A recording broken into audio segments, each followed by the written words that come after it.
Hello, this is a guy who likes fanfiction and is too lazy to read, so here is the Throne of Heaven in audio form. Check the description for the links to the author. Chapter 21, Risks. As Ichigo opened his eyes within his inner world, he found that the hail had picked up, with stronger winds sending it buffeting around the skyscrapers and leaving dents and small craters on them. It clearly looked even less inviting of a place to be in than it had been the last time he'd been here.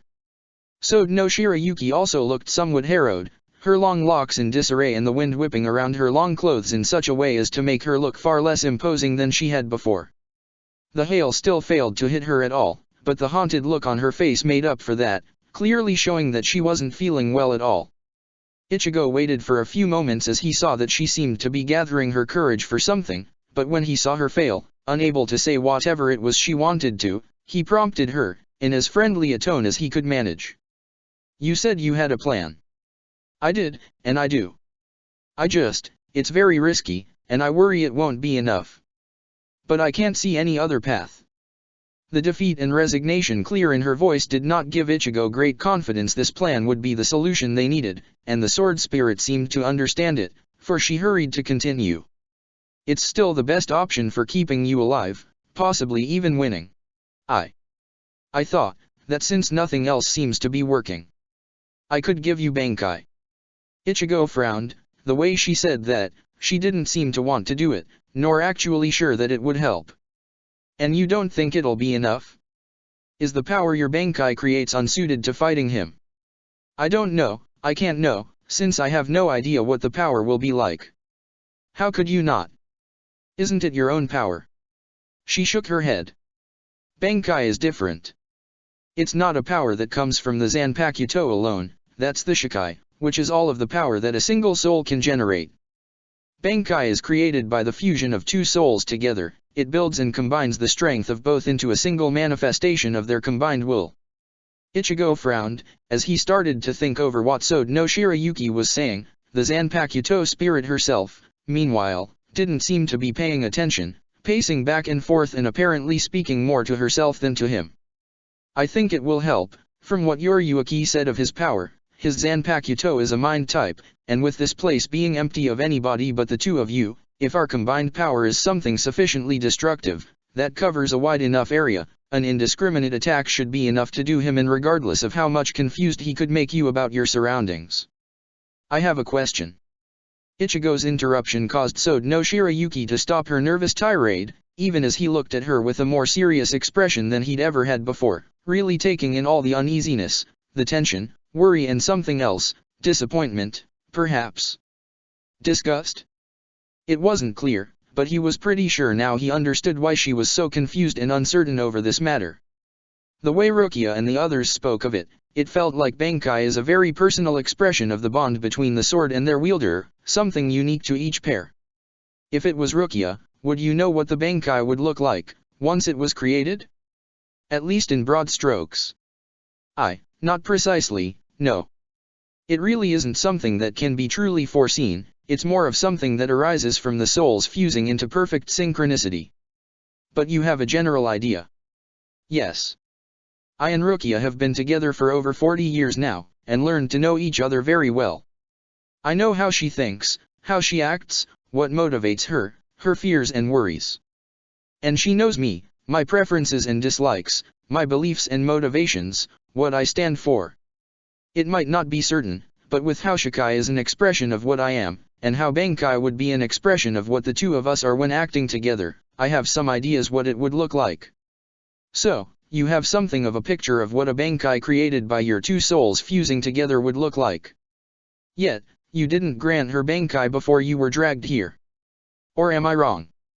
She scoffed, and for a moment seemed to regain her normal haughtiness. Of course not, if I had, you would have been able to use it. Even if I wouldn't be able to fuse with Rukia when I'm bound to you, I'd be able to call an impression of the power from my memory of it, and because after the fusion had been achieved, some portions of her soul would be absorbed into mine, just like some portions of my soul would be absorbed into hers, the power would be real. It would not be as powerful, but it'd remain the same ability, and I'd have already given it to you when I realized Hiriko was too strong for you to beat, instead of having to call you here. Ichigo nodded to himself. Sode no Shirayuki's words pretty much confirmed what he'd thought, but he might as well have her acknowledge it, so he asked the obvious next question. So why didn't you give Rukia the power? Why did you hold back on granting her Bankai? Because it's hard. You are letting yourself be absorbed into another being, you stop being self-aware and alive to become fuel for somebody else. Don't you understand how hard that is, how much trust you need to have in the other person? It'd be so easy for them to abuse the connection, draw more of you than necessary and leave you a husk, diminished and incapable of thinking for yourself. They could use the total lack of defenses the connection create to chain your soul in a million different ways, make you into a slave or tool rather than a true partner. And even if they were well-intentioned, what if they made a mistake, or went wrong in some other way? What if they let the mingling of the souls become too deep, so that it became impossible to separate the two afterwards, creating a hybrid that mutilated both? What if they weren't able to fully accept your presence, and that left both of your souls scarred and diminished? What if they weren't strong enough to receive the power, and their soul was burned by the effort of harnessing it, leaving them a hollowed, empty husk? There is a number of ways it can go wrong. The kind of trust needed to let such a thing happen to you need to be absolute. You need to trust the other's morality, and their skill, and their control, and their force of will, everything about them. I know Rukia well indeed, almost as well as I know myself. I even had begun considering it might be time, but I just wanted to be sure. I thought I had all the time I needed, I didn't want to rush it.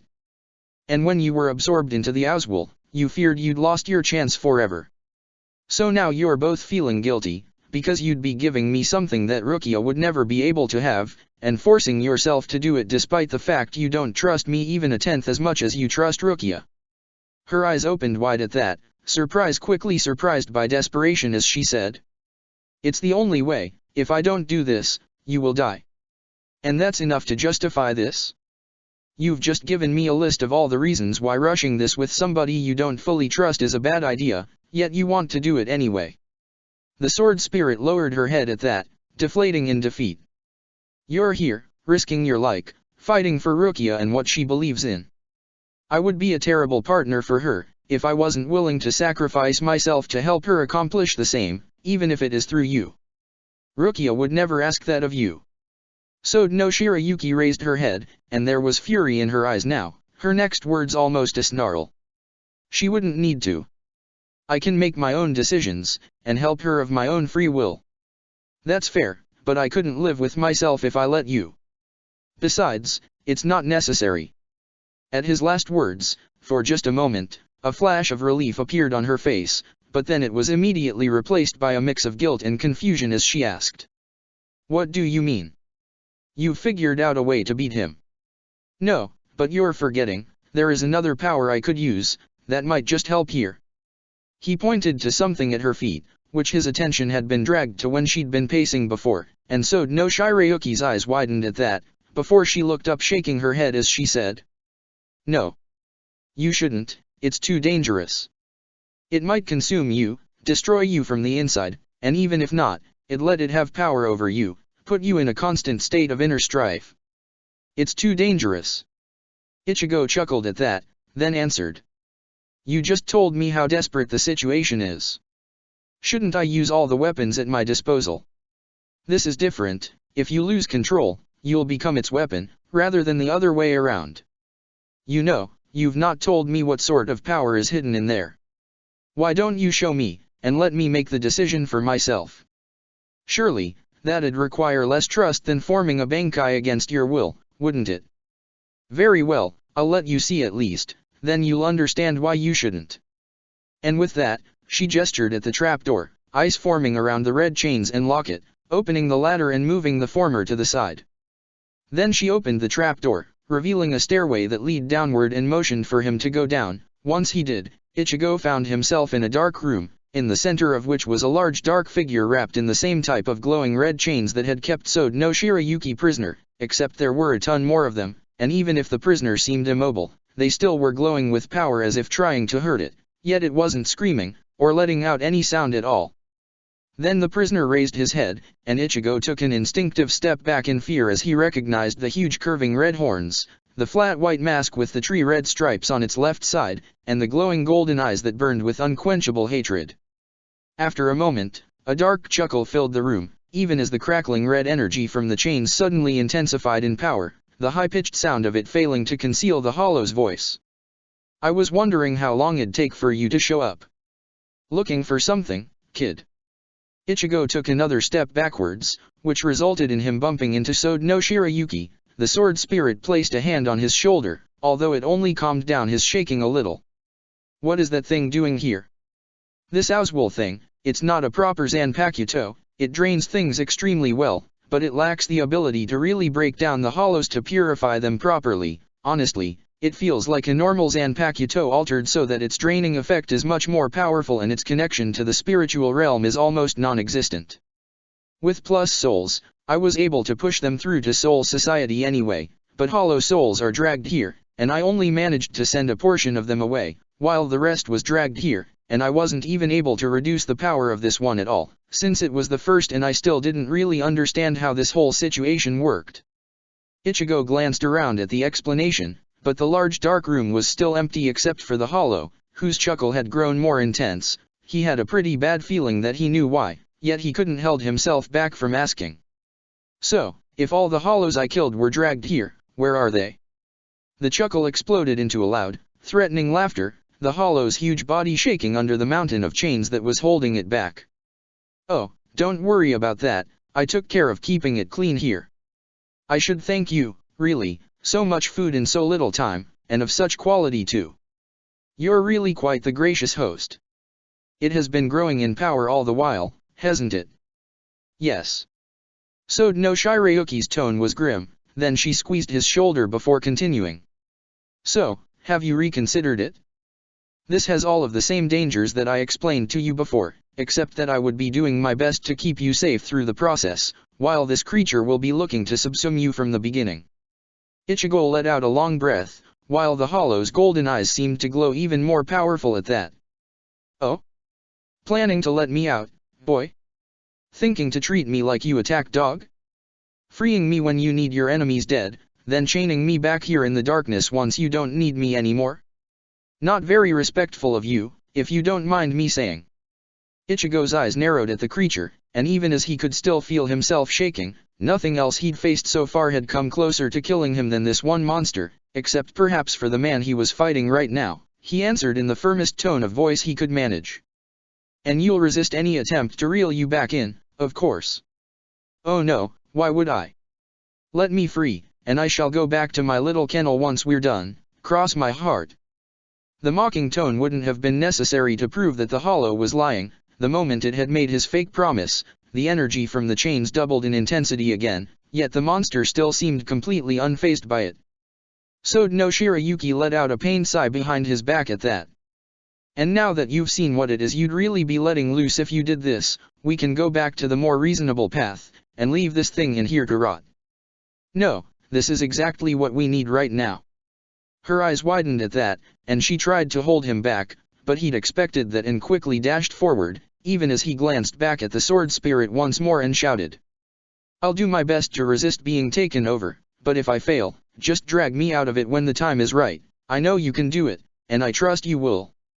And then, before anybody could stop him, he grasped at the chains, and they fell apart at his touch like dust. The hollow raised to its full 3 meters height, letting out a howl that sent Ichigo's bones rattling, and then dark smoke exploded out of the creature's body, enveloping Ichigo completely, and he couldn't feel anything anymore.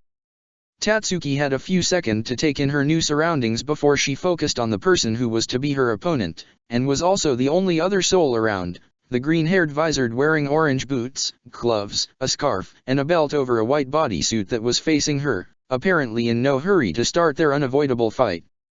Indeed, once she realized she had Tatsuki's attention, the other girl waved, a friendly smile on her face as she introduced herself. "Hello. I'm Mashiro Kuna, one of the unseated 5th officers of the 3rd Division, and I believe you're the fighter from the 2nd that was tailing Gabrielle, right?" Tatsuki was left perplexed for a moment before she connected the dots. Once again, she was being mistaken for a Shinigami, specifically one of those who belonged to, if she remembered her lesson correctly, Orochi's division. She considered for a moment pretending like she was, but then decided that telling the truth might just lead to her opponent underestimating her, so she answered instead, with a shrug. "Nah, you have it all wrong. I'm not a Shinigami at all. I've been training under a member of that second division of yours, that's true, but I myself am only a baseline normal human, nothing more. That caused the green-haired girl's eyes to widen comically, which brought to memory Orium for a moment, but then she turned more serious while nodding to herself, and the impression went away. I see, you're a civilian then. If that's the case, would you consider surrendering? I was assigned to fight you under the assumption that you were a second division member because I'm the best of our group at hand-to-hand outside of the captain, and so we judged I could last the longest against a trained Hakuta master. If you're not one, then fighting me might lead to you getting hurt. Surrendering would be best.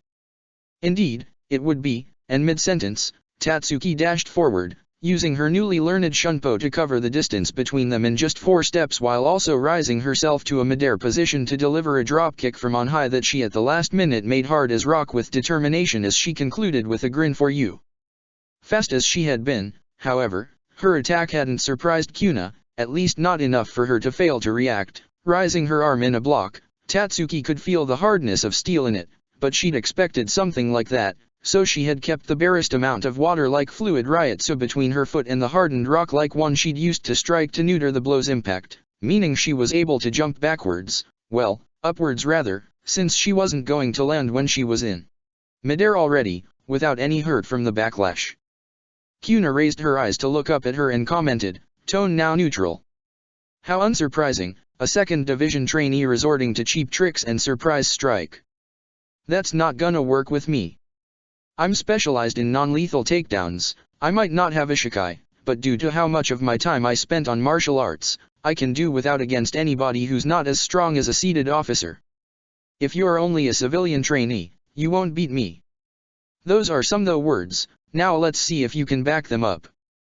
Then, instead of trying to turn, she let her Shunpo fall to send her down in a double kick, with no need to focus on the air walking. She was capable of achieving the right detachment required to grant steel-like durability to at least the Ryatsu on her feet, so when her opponent went in a crossed arms block, the hit was still powerful enough to send her reeling, while Tatsuki's continuing fall impacted the ground with enough strength to send a cloud of dust flying in the air.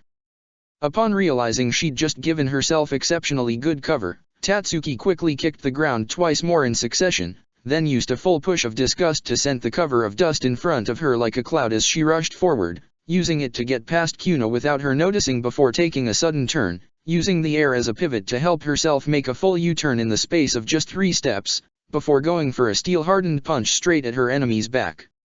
The Shinigami realized the attack was coming a moment before the impact, but what defense she was able to put up in such a small interval was not enough to stop the impact completely, and Tatsuki sent her rolling forward from the strength of the impact. Tatsuki darted forward to capitalize on her success, but Kuna recovered quicker than she'd expected, by stopping in midair and using it to spin herself to be facing Tatsuki, so that when her first punch went for her face, her hand was there to intercept it. Tatsuki went into a sequence of straight-up punches, then mixed it in with one of pure kicking, alternating them to try and trip her up and, when she still managed to stop them all, using them together, she knew that this was offering a handful of small openings, and in fact she was hoping her opponent would take them. She had figured out a way to pivot those into counters that weren't part of the traditional forms, but Kuna never did, simply sticking to her parries. When Tatsuki stopped attacking altogether, the other girl didn't attack either, merely taking a couple of steps back and commenting, "Your form is good, and you can improvise, but if I don't give you an opening, you can't hit me. So what? Are you trying to wait me out?" "Yes." Tatsuki was left stumped by the answer, and Kuna went on, in a very polite tone. "I have no interest in hurting you, and you're skilled enough that, to actually beat you directly, I'd have to take a few risks. I doubt you'd be able to exploit that, but we're in no hurry, so why should I? If this becomes an endurance match, you'll tire before I do, since I have reserves you lack. So, yes, I'm waiting you out until you collapse for exhaustion. Or you can stand there and do nothing, in which case we'll wait here until my team has won and can come here to tie you up without trouble. Playing it safe is my winning strategy here." Tatsuki could feel no deception from the girl. It was clear that she really wasn't interested in fighting this out for real, which left Tatsuki really pissed out. Her opponent wouldn't be so relaxed if he saw her as a real threat, so what all of her speech boiled down was that she wasn't worth the effort to take down, which left Tatsuki fuming. She was just as good as any other member of her team, and wouldn't let this girl say otherwise. She'd make her acknowledge her, and at this point, if she had to punch a few of her teeth out to make her do so, she honestly wasn't going to be too displeased about it. Let's see if you can wait me out once you're getting your face punched in. Tatsuki charged forward once more, but this time, instead of going into the normal sets of attacks, she feinted with a standard punch, and when it was deflected, she pushed forward anyway, letting herself wide open to a brutal counterpunch in order to deliver a piercing strike with her hand in a knife strike, calling on the hardness of steel to do it, even if to do so she had to let her abdomen barely protected from the rock-hard punch Kuna delivered there. She stumbled back, spitting blood, but when she looked at Kuna, she smiled at seeing her far more bloodied, the top left side of her white bodysuit now marred red by the blood she was losing from where Tatsuki had wounded her. The green-haired woman looked at her wound in disbelief, before turning back to Tatsuki as she said, "That, you let me hit you? What sort of fighting form is that? I thought you said you wanted to wait me out, didn't you? I was just making a point about that." "A point? Yeah. I won't let you." Tatsuki went to move but had to stop as another cough shook her, and as she spat some more blood, Kuna said, "This is stupid. There is no reason for either of us getting hurt, and you won't be able to deliver any hit without taking ones of your own. You'll still lose on endurance, you'll just be also mauling yourself as you do. Maybe, but maybe not, you're forgetting something." "What?" "I might have took a blow to deliver one, but mine is more than just a wound, it gave you a weak point." And as Kuna's eyes widened, she charged forward once more, but this time, at the last moment she dodged to her opponent's left side, and wounded as it was, Kuna's left arm was too slow to stop the hit Tatsuki delivered at it. She put all of her focus to try something new, wrapping it in rock-hard determination first before coating it with steel to smash with as much of a devastating impact as she could. She heard the clear sound of bones cracking from the impact, and couldn't help but let out a yell of satisfaction as she charged for Kuna again, sure that she had this in her hand as she went for another punch straight at her enemy's left side. Except this time, Kuna suddenly darted forward with a rising kick of her left leg. Tatsuki had to stop and step back to dodge it, but when the woman brought it back down, the leg seemed to extend, and it took a moment for Tatsuki to understand that her enemy had used Ho-Ho at multiple places along her legs to almost double its reach, something that Tatsuki hadn't even known was possible, and that moment was enough for the inside of her knee to wrap over Tatsuki's shoulder, heel smashing into her lower back and pushing her head downward at the same time, thus delivering it straight into Kuna's right knee. All of which resulted in Tatsuki being on the ground, Kuna's left leg pinning one of her arms down while her right pressed her into the ground, keeping her immobilized in one weird and yet very effective hold. Which it was because, she realized after a moment, Kuna was using a mix of disgust and affection to both stick her own body to hers and push down all of her body into the ground at once, instead of just at the point of contact. "I'd told you I'm an expert at non-lethal takedown, I just didn't want to do it, but you've hurt me, and thus I no longer feel guilty at roughing you up. Now we'll remain like this until you surrender, and if you try to get free, I'll start breaking things. This is your last warning." Tatsuki grimaced, then focused on only her left arm, copying what Kuna had done. She used Ho-Ho to make it more flexible, harder to pin down, and then dropped all of her defense from the rest of her body, imbalancing Kuna just enough to let her arm free for the moment it needed to strike upwards, aiming for her opponent's eye. Kuna, however, reacted to it just in time, snatching it with her working hand in a grasp of steel, and then clutched down on it. Tatsuki screamed as she felt the bones of her finger break, while her opponent commented, "Dark. What was the purpose of doing this? I'd told you I'd break something if you tried to escape. Do threats do nothing for you?" Tatsuki grit her teeth, then forced her mouth into a smile and said, mustering all of her self-satisfaction for having gotten one past her opponent. The purpose was the same as before, to create a weak point. As she finished, she charged the feeling into her broken hand's Ryutsu, turning it into electricity, the current exploding to hurt both of them. Tatsuki could feel her nerves burning, flesh twisting in sudden pain, but since Kuna had hardened her hand to steel, she took most of the backlash, enough so to jump backward and away, leaving Tatsuki able to get back to her feet. The green-haired girl watched her with disbelief, then murmured, You really are a trainee, aren't you? I thought you'd mastered a lot, but you've not. You're pushing yourself, hurting your soul to achieve results that would be beyond your reach if fighting safely. Tatsuki spat a bit of blood out, then grinned, knowing her teeth were now red. Fighting safely? There's no such things as fighting safely. Fighting is about hurting and getting hurt. You can't win if you don't put your all into it. That's not the point. No victory is worth it if you die to achieve it. Electricity is the most difficult application of Hakuta to control, not something to release uncontrollably as a suicide move. You know what that sounds to me? Like somebody who was ready for a battle of attrition back when it was the lazy solution, but now that I've made it about actual attrition, is chickening out. No. I don't know what you're trying to prove or to who, but this has gone on long enough. I'm not here to kill you. I'm not going to let you do it to yourself either. This ends now.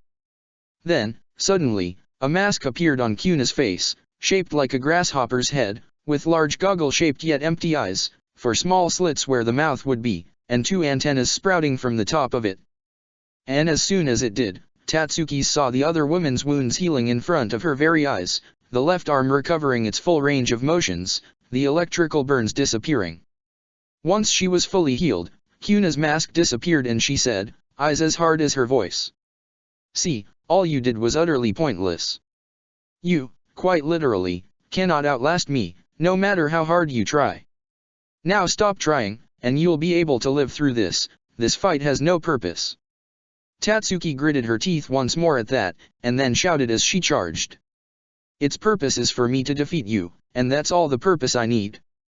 She clasped her right hand around her left, letting out a scream as she forced her broken fingers into position and went for a double-handed smash from above. Kuna stepped backwards, easily avoiding the attack, but Tatsuki had expected that, and so focused all of her rage as she struck so that a huge fireball sprouted from her hands, smashing straight into Kuna despite her dodge. But when Tatsuki took a breath to recover from the effort, her enemy stepped through the flames, clad in her mask. Once more, the new set of burns that were on her body visibly disappearing as she walked out, completely unconcerned. Tatsuki didn't let up, didn't even wait for her opponent to start mocking her again, instead charged again. It was clear that she couldn't keep the mask on the whole time, why else would she not otherwise? So she just needed to inflict enough damage before Kuna could use her healing trick.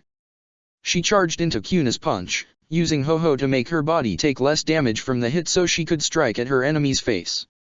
Her opponent managed to dodge to the left and went in for a high kick. The strike was slow enough Tatsuki knew she could block it easily and use it to pivot into a counter-attack, but then the mask appeared on the visored's face and her kick had a sudden burst of acceleration that had it smacking straight into her face.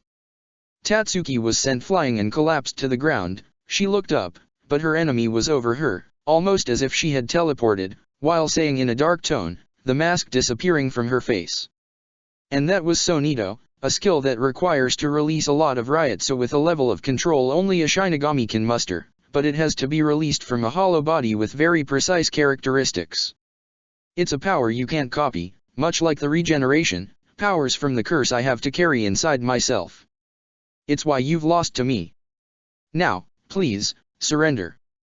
Never.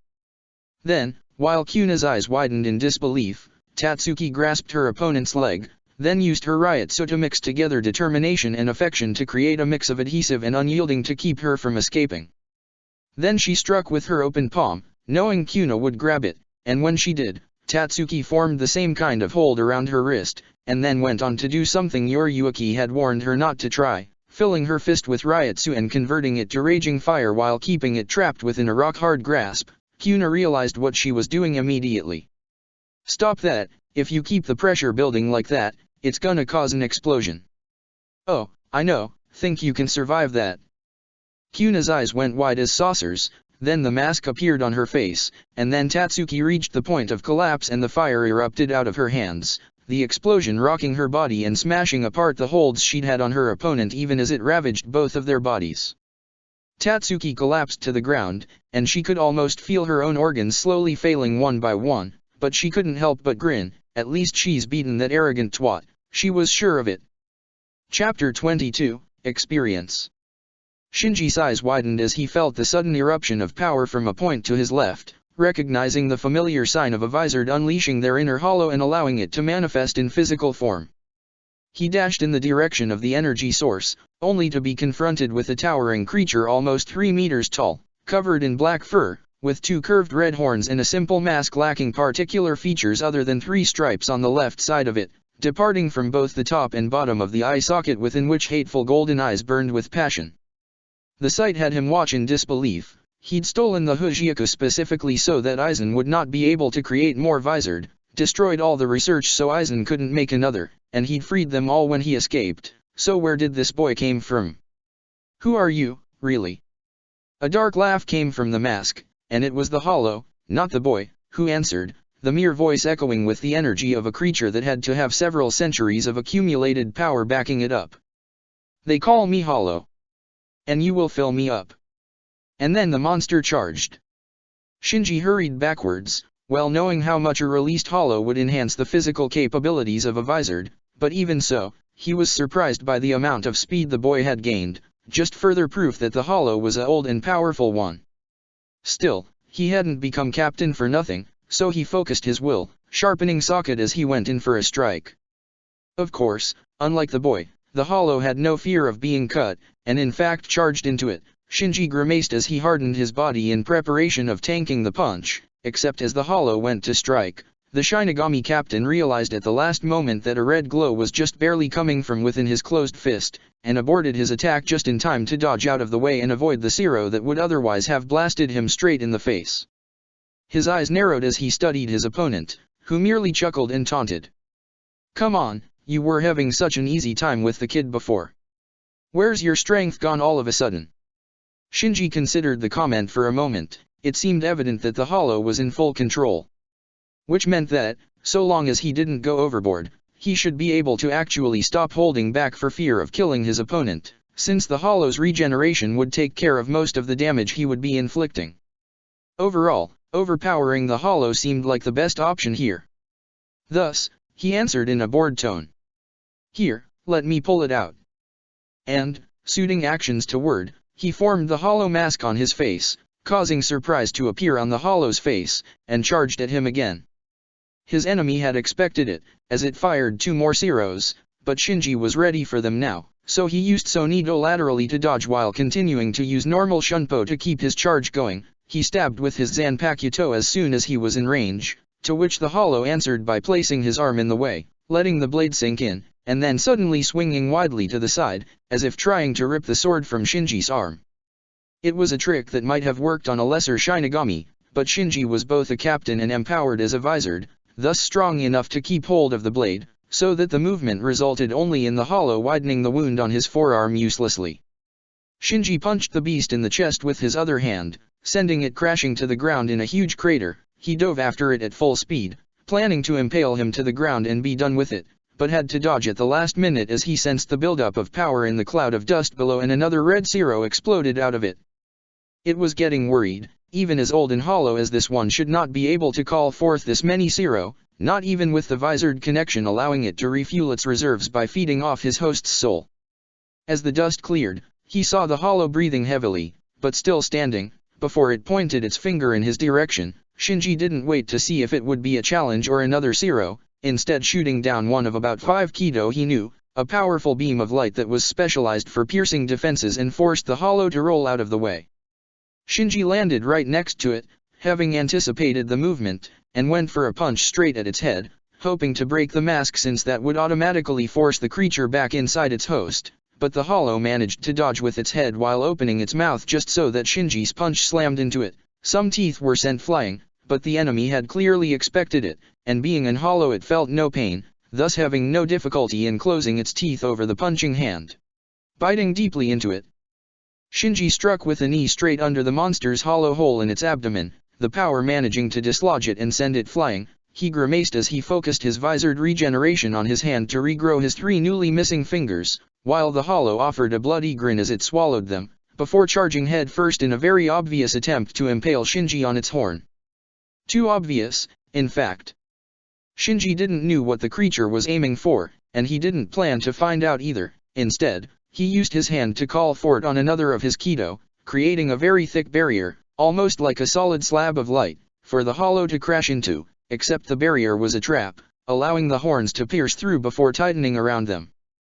The hollow was probably strong enough to get free in a few seconds. Even so, Shinji knew, but a few seconds was all he needed. As he struck with Sakanade, his Zanpakuto's edge sharpened to the point it cut through the barrier that was holding the hollow and one of its horns as well. With contemptuous ease, it would have cut through the mask as well, but at the last minute the hollow fired a small, low-power Zero from its mouth that forced Shinji to change his trajectory just enough that he only managed to nick the mask with the tip of his sword, rather than slicing it off as he'd hoped to. Still, that was all that was required. Ryotsu started to erupt from the small hole in the mask, cracks and shakes running through the hollow's body until it started to be reabsorbed, leaving only a cracking mask through which the hollow's golden eyes glared at him for one last moment in pure hatred. Before the piece of the mask itself fell to the ground and disappeared, the hollow once more sealed back into the body of the orange-haired teenager, who fell to the ground with a look of shock on his face. Shinji dismissed his own mask, letting out a long, relieved breath. He truly hated relying on that thing, before moving closer to his opponent with measured step until he was leaning over him, threatening as he said, in a harsher tone than he normally would use. That was a bad idea, and also didn't work. You've given it everything you had, there's no dishonor in surrender at this point. You have no hope left. And that was when the sky cracked. Rukia couldn't help but admire the craftsmanship of the Ryotsu that was keeping the pocket dimension together as well as separated from the mortal and spirit realm both. It was so subtle that it would escape a normal skin with any perception senses, but one of the fundamental aspects of developing new Kido was the ability to be able to discern emotionally charged Ryotsu from neutral one, and while all that was needed to be recognized as a master was to be able to simply tell the difference, Rukia had advanced enough past that point to be able to also discern the details of how it had been influenced, to recognize the emotional patterns and how they were interwoven together. Appreciating my work.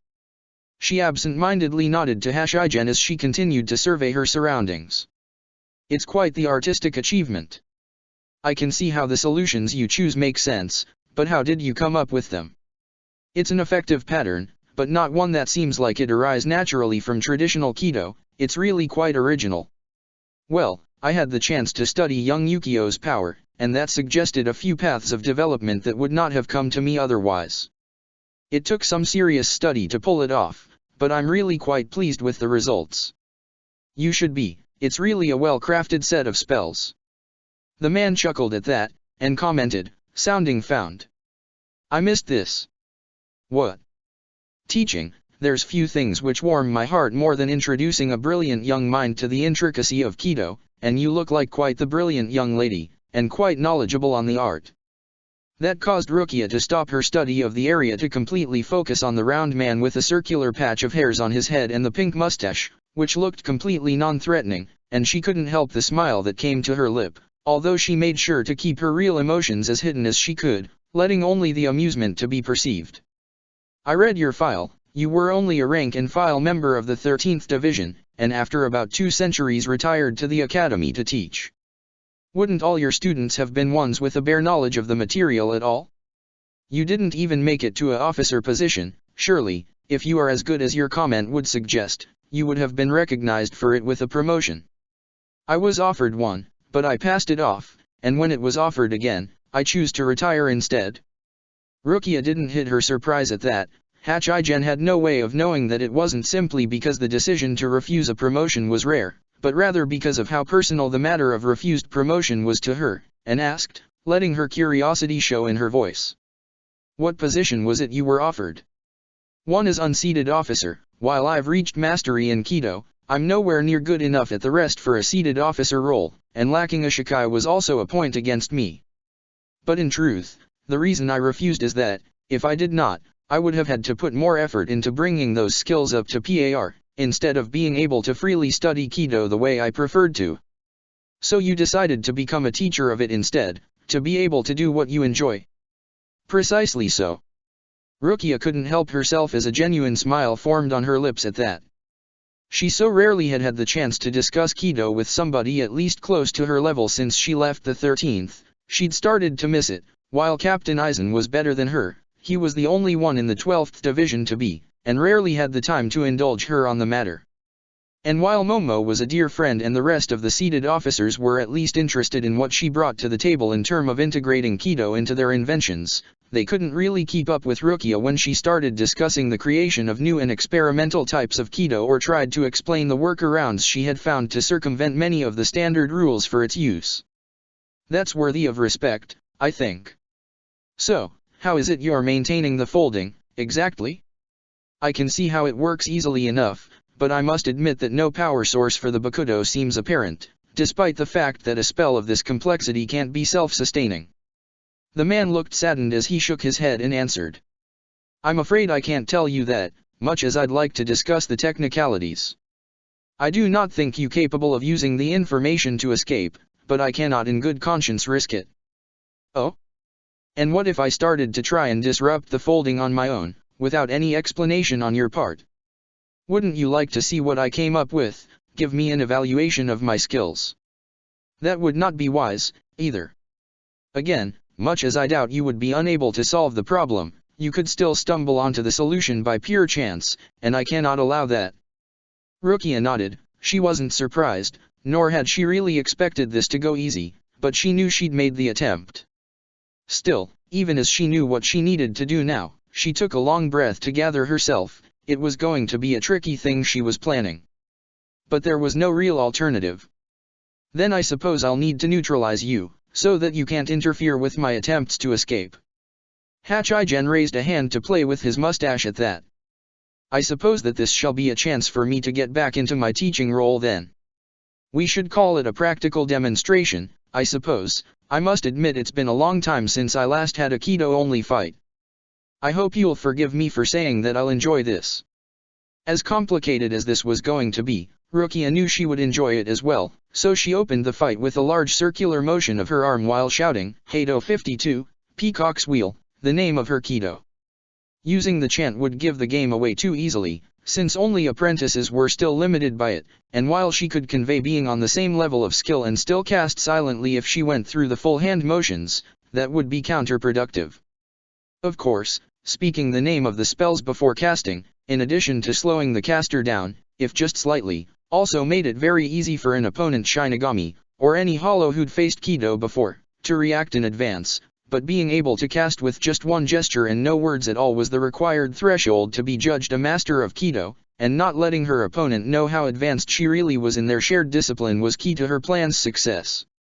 The attack sent a barrage of a dozen beams at Hachigen. The Heido was one of the simplest to master, and once one was able to cast it without chance, the movement could easily be repeated again and again to chain a real multitude of beams one after another, potentially without limit, although for what she needed now Rukia only used it twice. The beams themselves were low-powered, but they covered a large area, thus requiring the target to stop them, unless they were so fast as to be able to escape them, which most people weren't. Hachigen, it seemed, was not one of the few exception in this, as he raised his hand palm forward in a curtain raising a golden barrier shaped like a ship's prow, deflecting the beams away from both sides and above while still leaving him a path to retreat both backwards and to the sides. She decided to take care of that first, shouting, Bakudo 17, linear wall. Twice in quick succession, while making the same linear motion with her left hand each time she said the name, each gesture created a very thin but extremely long barrier on each side of Hachigen, each anchored to the very barrier he'd created himself. Due to casting it the way she had, there was a brief window of time between forming the first barrier and forming the second, while Rukia could have created both together by gesturing with opposite hands and only using the name once. That would risk giving the game away, and besides, Hachigen clearly wasn't fast enough to take advantage of it. That's what her first attack had been testing for. As he saw the walls rising, her opponent slammed his hands together, his body glowing for 2 seconds before sending out a pulse of golden light which Rukia recognized as a Ryotsu distortion field. The Heido was meant to disrupt lesser Bakudo constructs, a traditional counter in Kido matches, yet Rukia found it interesting he'd use that over a more straightforward option like a powerful blast that'd simply make the walls explode. That suggested either that he favored spatial distortion Kido over other types, or that he couldn't really output the necessary power for the more offensive Heido variants. She needed to know which of the two was the truth, however, so even as he was charging the spell, she made her way to up above it and then called out her next Kido, Heido 78, Light Waterfall. as she swiped both hands in front of her in quick succession to form a long line in the sky which then erupted in literal rain of glowing gold energy. It was one of the most high-powered Kido in existence, using a sympathetic reaction to turn more and more burning Ryotsu at once, being quite true to its name. There was no factor of control to the spell, as it merely started the process of energy production and then leave it running until it exhausted itself, which could take a few minutes. This meant it was only safe to deploy when the caster was in an area that they didn't care about seeing razed to the ground, and a sufficiently powerful but more focused Kido could punch through the waterfall to give a way out, but for covering a huge, wide area it was practically perfect.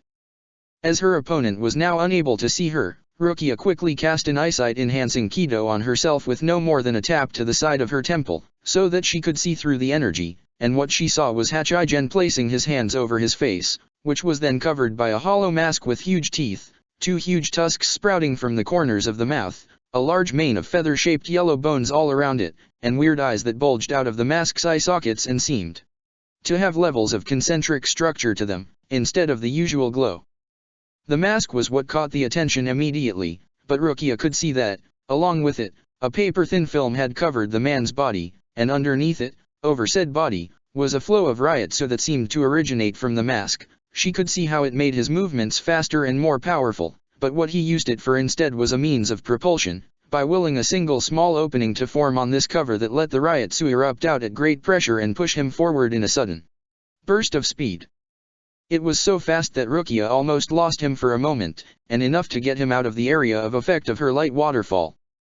Rukia guesses that this had to be the power of Vizard, covering themselves in Hollow's Ryotsu and using it to reinforce their spiritual body as well as mimicking Hollow's power. It was a powerful trick, but seeing it with her own eyes, it was clear that it wasn't sustainable.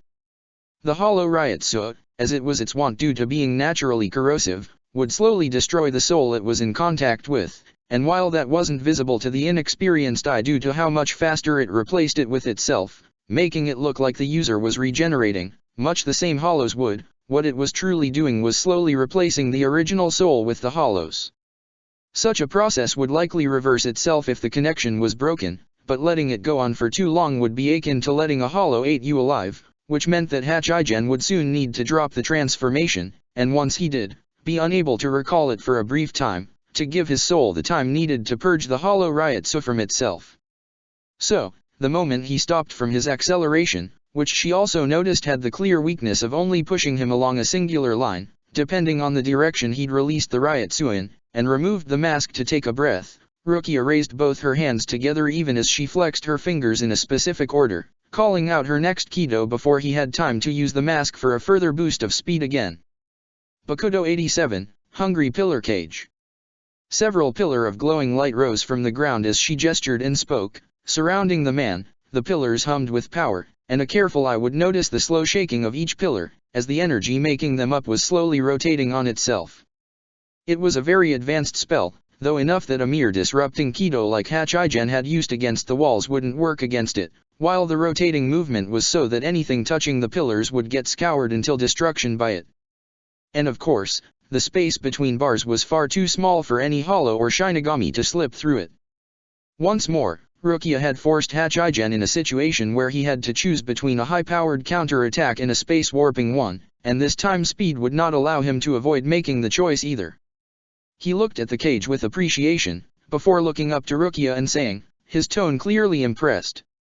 This is one of the few Kido I have not really studied enough to be able to use it. I know the theory and what it does, but I wouldn't be able to cast it. How come you decided to learn it?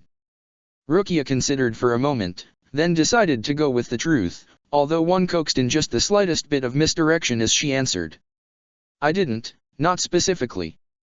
I've just learned every Kido under 80 in each category, and am on my way to learn the remaining ones. I just happen to have gotten to that already. After all, a Shinigami can compensate for lacking skill by having a wider variety of options. The man smiled at that. That is smart thinking, and with such a library, you certainly know vastly more Kido spells than most captains, I would think. Rukia accepted the compliment with a smile, even as she knew that it didn't really mean too much. Due to the sheer amount of Kido in existence, just the Heido ranked between level 50 and 60 of complexity were almost 200 in total, and the Bakudo were even more numerous. It would have been impossible to meaningfully rank the ability of Kido users by the spells they'd mastered.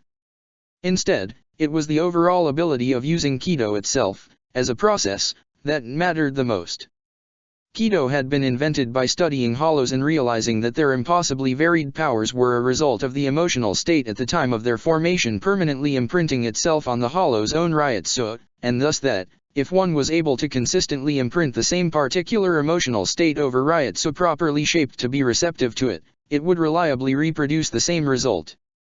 That was what the names, gestures, and chants were for. The chants and names helped the caster to reach the precise emotional state required to produce a certain result, while the gestures were meant to shape the Ryotsu properly to receive said emotional imprint correctly, and the three different categories were about which type Ryotsu you were working with, whether it be Ryotsu recently released from a soul, generally the user's own, Heido, ambient Ryotsu lingering in an area, Bakudo, or the Ryotsu that was still inside the soul of a creature, Kaido.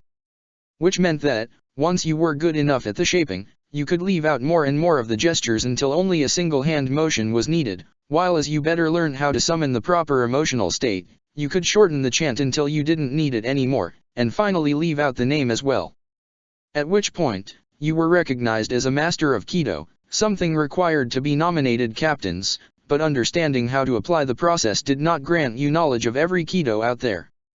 It just meant that, when you were finished spending a couple of months, or more, for those of higher complexity, of intensive study to learn precisely how the Kido worked, you would then immediately be able to use it with only a single gesture and no more complication than that, but most people just didn't have the inclination to devote that much time to learning different Kido, so even captains, who theoretically had the ability to use any Kido they knew fast enough to be relevant in battle, only tended to know less than a dozen of them.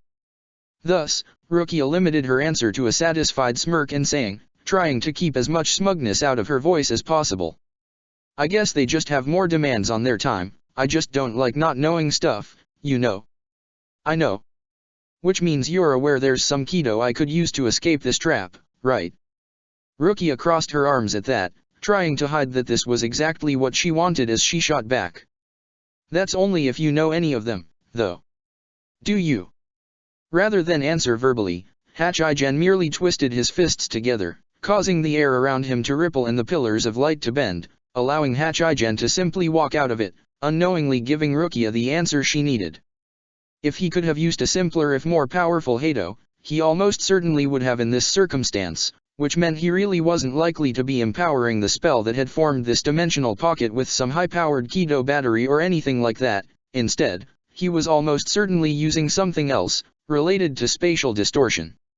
Now that she had a narrower field to search, it was a matter of getting a sense for what kind of solution he would favor, which meant taking things a step faster and see what Kido he would use if he was under pressure. Thus, before he'd even made it out of the cage, she shouted, Heido 37, Golden Bull, her favorite Kido, moving both of her hand into a circle and pushing forward to send the huge sphere of light barreling toward Hachigen. Sadly, the half a second wasted on the chant, as well as the fact that it gave her opponent perfect knowledge of what she was doing, give him the time to answer, which he did by countering with the very same Kido she'd used, the two spheres smashing into each other hard enough to send them bouncing sideways. She frowned even as she made a few horizontal motions with her hands, this time shouting, Heido 58, Squirrel Path. As a multitude of golden lasers sprouted from her hands, more than the peacock wheel would unleash, although these were all in a straight line and thus would be easy to avoid. Which was the point. Hachigen dodged easily by kneeling under the attack, but when the beams hit the ground they bounced off of it in different directions, sometimes bouncing on each other to make their own path even more unpredictable. The Vizard looked around himself with surprise at the attack, and Rukia fancied perhaps even a bit of awe at the sort of trap she'd sprung on him. He didn't took long to make smile button hooks motions with his hands to generate small round shields around his figure to bounce the beams back, but Rukia simply grinned, copying the motions as she said, Bakudo 12, compact shield, again and again, proceeding to place her shields all around him to redirect the beams back at him and around his improvised defenses.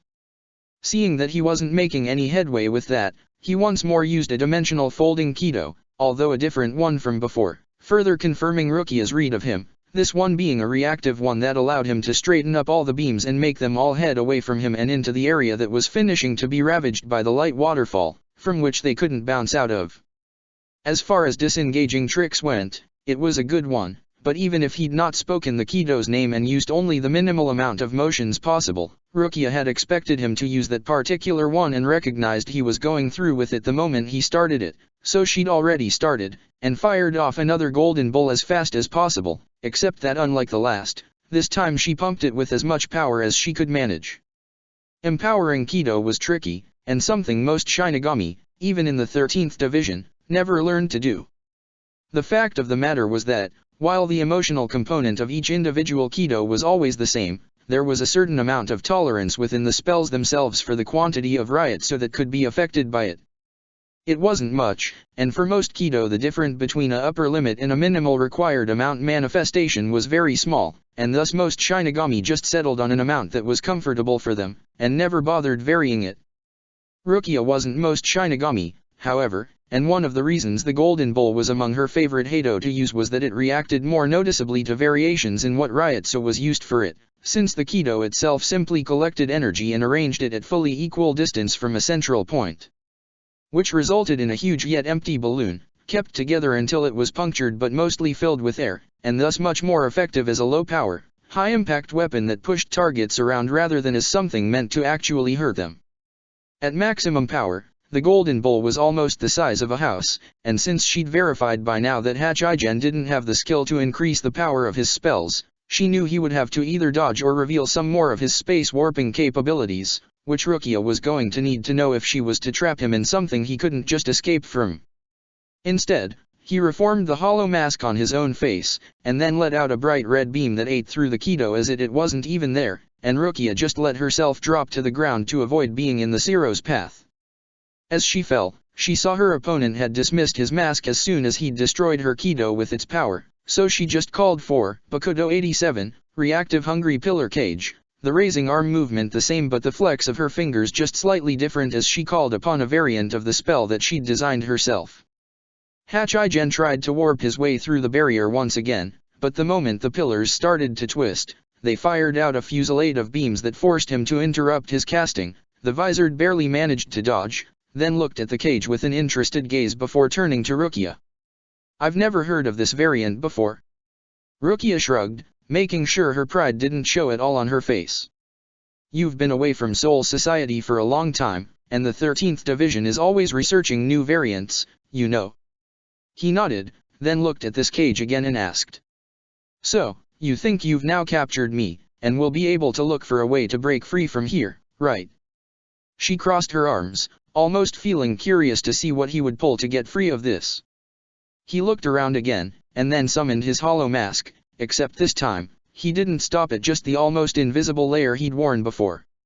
Instead, Rukia saw, the mask was outputting far more Ryotsu, and rather than keeping it contained around the body, it was being allowed to run free, continuing to erupt as it took the form it would more naturally coalesce into, the body of the hollow the mask belonged to. In Hachigen's case, that was a small, octopus-like hollow, who charged straight at the pillars. The beams struck him and, when he came into contact with the pillars, those started scouring him as well, but as was normal for hollows, Kido just wasn't effective at counteracting their natural regeneration, as he managed to get out simply by ignoring the damage and forcing his way through. Still, just by seeing it happen Rukia could tell that this status was even more damaging than the mask just would be. It would keep the body underneath from being hurt by external force, even making it recover from wounds, but it made the process of being replaced by the hollow that much faster, to the point where Rukia knew he would need to dismiss it even faster than with the mask or risk permanent damage. Thus, seeing as it was clear by now that he would make it out of any Bakudo she could cage him into, she decided to try a different tactic, charging in with Shunpo while he recovered from removing the mask, while closing her left fist over the right wrist as she called out, "Kaido 72, Thundershock Touch," which caused her opponent's eyes to snap at her. The number of Shinigami that bothered to learn Kaido other than the healing types, which were over 3/4 of the category, were extremely rare, which gave her enough of a surprise element that she was able to smack Hachigen in the face with it before he could dodge out of the way. She landed in front of him even as the Visored fell to his knees, shocked by the repeated currents of electricity which flew through him. The Kido was one of the trickiest, feeding on the Ryotsu escaping from the user body to feed it back into it converted into electricity. It was almost impossible to counter unless one specifically knew how it worked. Which was why it was Rukia's turn to be surprised as Hachigen slowly stopped shaking, and then slowly got up, which allowed her to see how he was actually using the electricity feeding into his body as an energy source, and suddenly, Rukia smiled and asked. I see. You're a Kaido specialist, aren't you? The man chuckled and answered. Indeed I am. In fact, I'm the healer of our little group. None of the others can do anything more than heal small bruises without my help. Well, unless they use the power of their inner hollow for regenerating, that is. You really are brilliant to have figured that out, my dear, although now it's too late. You're already too close to me to get away, and as much as you know, using Kaido in battle is simply unfeasible when you need to call the name of every spell, since that'd just telegraph your attacks and, as you can see, I can counter them if I know they're coming. Rukia shook her head, smile widening at that. His confirmation was what she needed, and a glance at the spells holding the pocket dimension together confirmed it to her. She locked eyes with him then, and explained, finally letting her smugness show. You've misunderstood me. What I meant to say was that, if your focus is Kaido, then you would be using something like what you just did to keep your spatial warping spells going, maybe even the very same one I just used on you, collecting the wasted Ryotsu and feeding it back into the spell to keep it going. Hachigen's eyes widened at that, final proof that she'd read him correctly.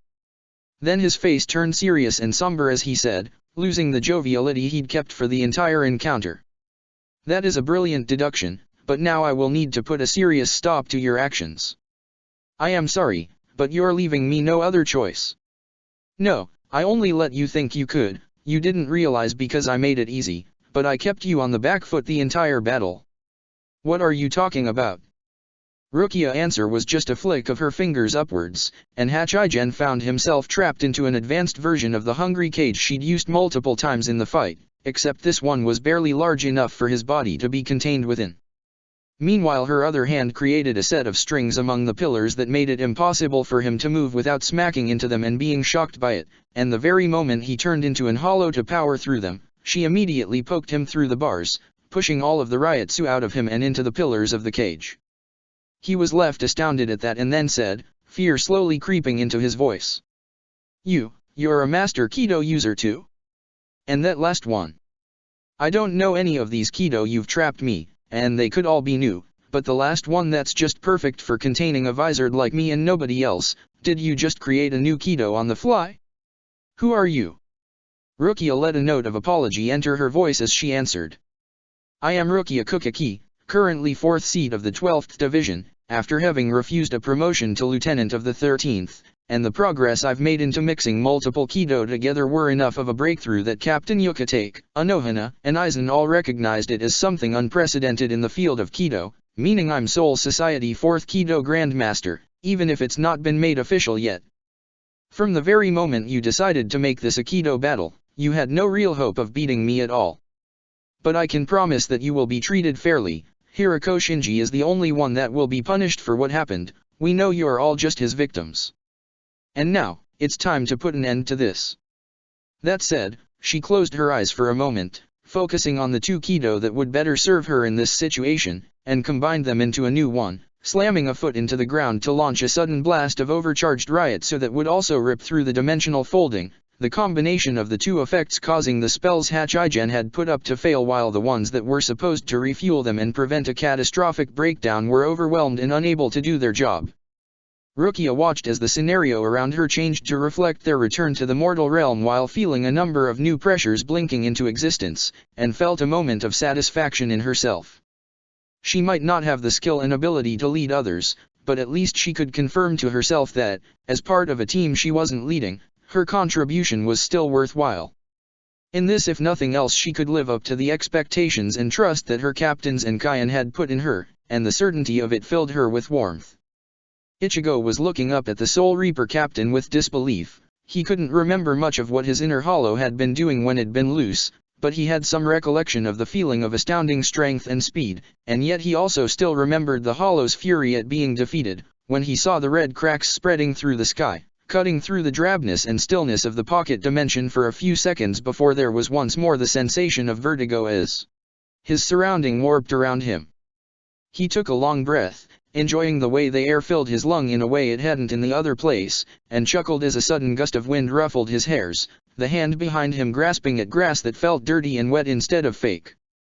He could see a lot of people in the park now, and as he expanded his spiritual sense he confirmed what his eyes were telling him, that everybody was back with him. Ichigo looked up at the disbelieving captain, and then told him, with a smirk. "It seems that I have some hope left after all, Hirako Shinji, don't you think?" The blonde captain let out a long sigh, shaking his head as he answered. "It really doesn't matter that the rest of your team is with you now, I can take down all of you myself, I just really didn't want to have to. But circumstances being what they are, I shall. Starting with you, of course. How about, no?" Hirako stilled in whatever he'd been about to do, his eyes going to the female voice that Ichigo didn't recognize, coming from behind him. Before he could check who it belonged to, he felt a friendly hand ruffling his hairs, and then the figure come into sight, revealing a stunning woman with black skin and wearing a dark orange overshirt over a black undershirt and pants, a large beige scarf around her neck that matched the large belt around her waist and dark hairs collected into a ponytail. Hirako took a step back at the sight, and for the first time since he'd met him, Ichigo saw fear show into his eyes as he murmured Yoriyuki. While the woman patted Ichigo's head once more and said, her tone and posture both brimming with absolute confidence. "Good job, Ichigo, I'll take care of the rest now." Chapter 23, Skill. Hirako shook his head. "I rather think there's no need for that, I'll just be taking my leave and say we can call this a draw. No need to get violent, right?" Yoriyuki's smile turned quite predatory as she answered, voice getting threatening. "Oh, you wish. Rukia, now." Rukia appeared right next to Ichigo, a fat guy with a pink mustache hovering behind her inside a golden crystal prison while wrapped into strings between pillars of light, and as she did, she nodded to Yoriyuki and made a long, complicated motion with her arms, before spreading them over her head in a movement as if she was throwing rice around, and as she did, everybody could feel the sudden pulse of power washing over the park, which caused Hirako to frown and ask, seeming confused. "What's that?" Yoriyuki glanced at Rukia, as if giving her the chance to explain, and she took it with a smug smile as she answered. "It's a set of trap mines, damage them, touch them, or even get close enough, and you'll be trapped. Maybe not long enough to hold a captain, but long enough for Captain Yoriyuki to catch up to you. And since they're not sentient, your Bankai won't let you trick their senses the way it would if you dove into a crowd, allowing you to escape in the chaos and confusion. I've been working on this one for a while, just to stop you." "Ah. That's unfortunate." Hirako grimaced, before refocusing on Yoriyuki with annoyance on his face. "So, it was you hounding me the whole time, not Aizen? I really hoped you'd manage to see through his and Urahara's deception by now. You really should stop touting that line out. Aizen isn't the type to betray anyone, and Urahara is a friend and never would. Besides, I saw you turning your current followers into wizards with my own eyes. I'm not sure how you managed to make them believe it was Aizen's work, but you can't fool me." He put an hand to his temples, massaging them as if to head off an headache. "I've told you already back then, that's not what was going on. Aizen staged that whole thing, I just don't know how. Right. And next you're gonna be telling me that, when Jin managed to have me exiled for having tried to prove he was helping you, that was Aizen's doing too." Hirako looked surprised at that, then relieved for a moment. "If Jin took my side against you, that means he, at least, doesn't believe I'm guilty. It's good to know I've at least one friend left in the Godai. He always did was a good boy, very idealistic." Yoriyuki raised her eyebrows at that, as if disbelieving he would even say something like that. "You're still gonna pretend your spy didn't keep you in constant contact with him, and that's not how you managed to keep evading us. I really have no idea what you're talking about." "Which spy?" Yoriyuki let out a long, annoyed breath. "I suppose it was a long shot anyway to hope you would make a misstep and reveal your spy's identity. I'll just capture you, and we'll get the truth out of you once we have you unable to escape." Then, between one heartbeat and the next, Yoriyuki was moving, darting forward toward Hirako, who for his own darted backwards and upwards himself while running a hand over his face to call forth his mask again. The increase in speed as he did was visible to the naked eye, and yet Yoriuki still managed to reach him, her arm turning into what looked like some sort of scaled gauntlet with claws that Hirako managed to parry with his sword, although the sheer impact sent him flying, while Yoriuki, Ichigo realized with shock, had not been cut, the scales covering her arm looking completely unblemished, despite having just smacked into the edge of Hirako's sword. The man himself, meanwhile, taking advantage of the distance, made a gesture with his arms and what looked like a multitude of sword-sized needles flew out of him toward Yoriuki, much too dense for her to parry, yet instead of dodging out of the way, she stood her ground, however that applied when being midair, merely scoffing, before suddenly disappearing as the needles went through the place where she'd been standing. The very moment the last of the needles was past her position, she reappeared exactly where she'd been standing before, as if she'd not moved at all, with a grin on her face that communicated how little that kind of attack had worried her. Still, it seemed Hirako hadn't actually been hoping to hit her with it in the first place, as instead he'd spun his sword into his hand as he called out, loudly. Collapse, Sakanade. The sword transformed in a flash, the pommel at the end of its red handle turning into a silver circle far larger than the hourglass crossguard, while the blade straightened somewhat, while 5 holes formed along its length. Next to Ichigo, Rukia frowned, and commented. That's gonna make things harder. His Shikai allows him to mess with perceptions, now Captain Yoriuki will need to fight him without looking at the sword at all, else it'll mess with her sight. If she perceives an attack coming from the left when it's coming from the right or something else like that, she could get hurt. Ichigo frowned, eyes focused on Yoriuki's grin, which had just grown larger. She doesn't seem worried about that. Yet, something was strange about Yoriuki, while she did look the same, her arm also having reverted back to its early normal look, no longer looking scaled and provided with claws, there was something different. He frowned, trying to pick up if it was some details he was missing, before he realized he was being an idiot. While his eyes were helping interpret the information, it was his spiritual sense that let him actually perceive what was going on, he just needed to refocus his senses on what was going on. He sent out a pulse of energy at its thinnest, to give it more range and penetration, and this time, when it came back, tried to focus it through his eyes rather than merely letting his brain interpret it, and what he got was that there was a shell over her body. He wondered how that could help her. Then Yoriuki charged forward, and he could see that the way she was using Shunpo was on another level from how he or Rukia did. Instead of merely lightening her body and lengthening the amount of space her steps were covering, almost the entirety of her lower body seemed to almost dissolve in a haze, reform in the furthermost point her feet were into, only do dissolve and reform again at the new furthermost point, and that all while continuing to also move forward herself. The level of control she had to be capable of keeping over her body to avoid it simply dissolving into pieces with such loose connections while also moving it about was well beyond what Ichigo even thought possible, and that was without considering that she was also using Hakuta to propel herself further with what looked like microscopic explosions propelling forward her every step, almost as if she had miniature rockets attached to her feet. And the way she was doing it, almost relaxed, made Ichigo suspect she could pull even more tricks, were she to need more speed, were she to be facing a faster opponent. As it was, despite how much faster than Ichigo himself Hirako had been, Yoriuki was on him literally before Ichigo could blink, and as she went to strike, he saw weird, huge blade-like claws sprouting from her fingers, almost as large as her entire hand was.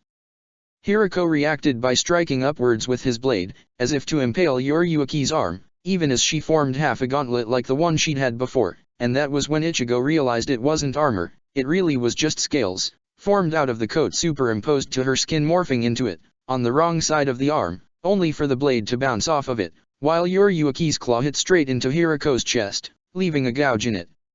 It took him a moment to understand, he was under the power of Hirako's Shikai as well, and he'd seen the sword move from the opposite side because of it, but Yoriuki had somehow been able to tell, and parry properly. Even as he realized this, he watched her dodge a counter-attack by moving her head back at such an angle it should have broken but didn't, her neck somehow turned more flexible, then strike with a kick at Hirako's shin when he tried to retreat, the leg turning into an octopus tentacle to wrap around the leg, locking him in place as Yoriuki smashed her forehead into Hirako's mask, which survived the impact without breaking even though, at the last moment, the woman's hairs had turned into the curled horns of a ram, giving the hit much more power behind the impact. And as she smiled at it, her eyes flickering for a moment to gold with a twisted pupil before resetting in their normal hazel, Ichigo had a sudden epiphany. She's using her Shikai. Rukia looked surprised at the comment, and answered, frowning. I don't think so.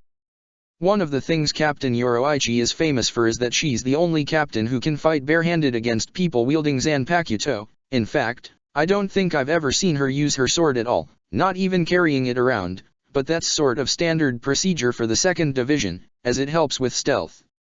And it's not like I've ever seen her fight seriously anyway, at least until today.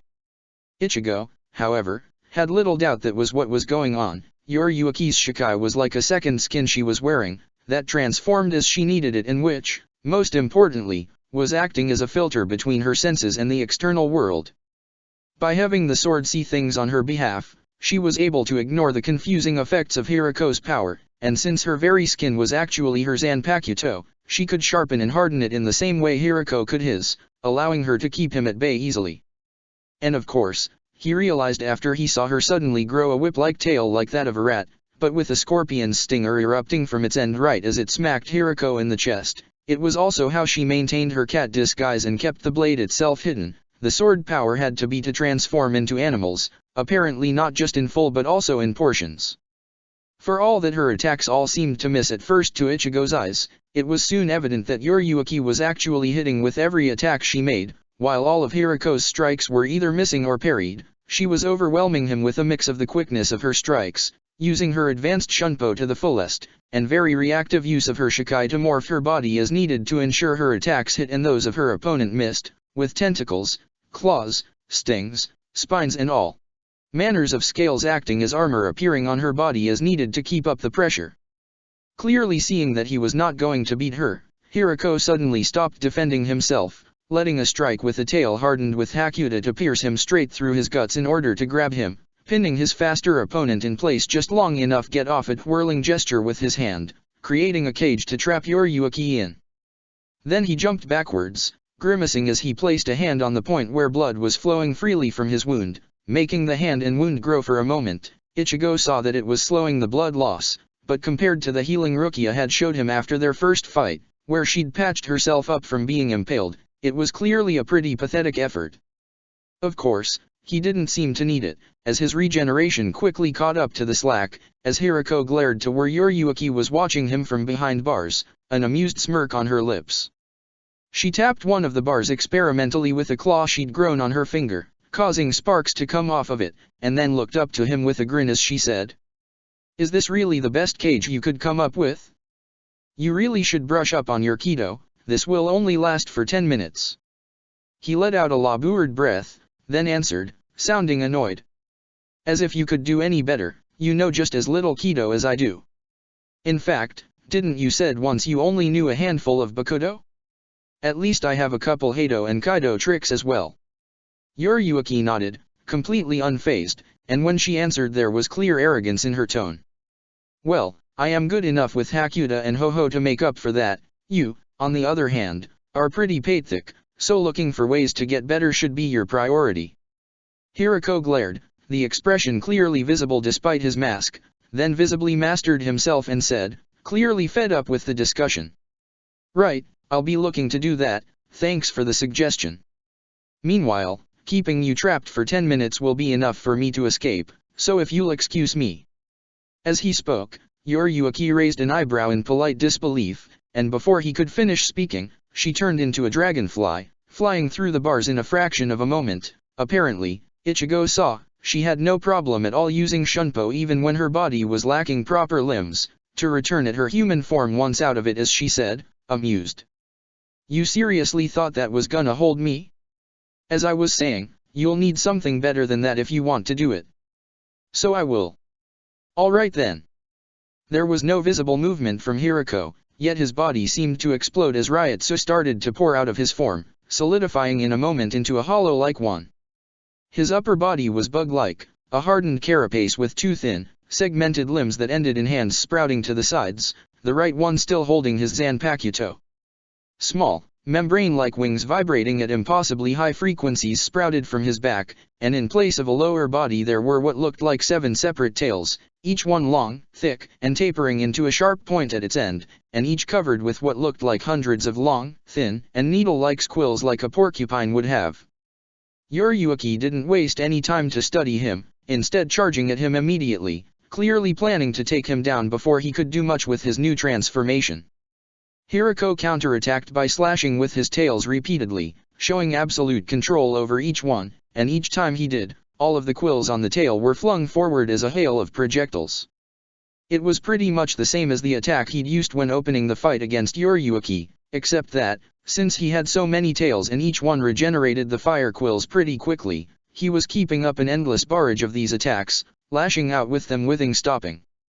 Despite this, the attack didn't even slow Yuriuki down, as she turned into a fly, and Ichigo realized that this was how she'd evaded the first attack at the beginning of the battle, and then charged forward like it, once again mixing Shunpo and Hakuta to accelerate to a speed matching a bullet in less than a second.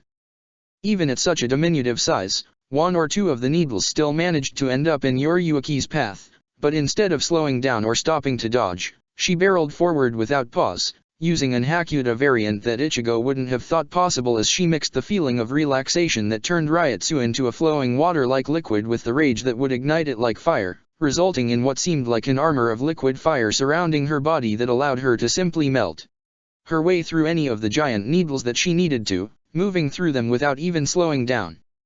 Still, the fact he could fire his needles just by using his tails left Hirako free to use his free hand to use Kido, which he did to summon what looked like solid, large slabs of glowing light, enough to form a veritable wall that Yuriuki slammed straight into as she got past the onslaught of needles.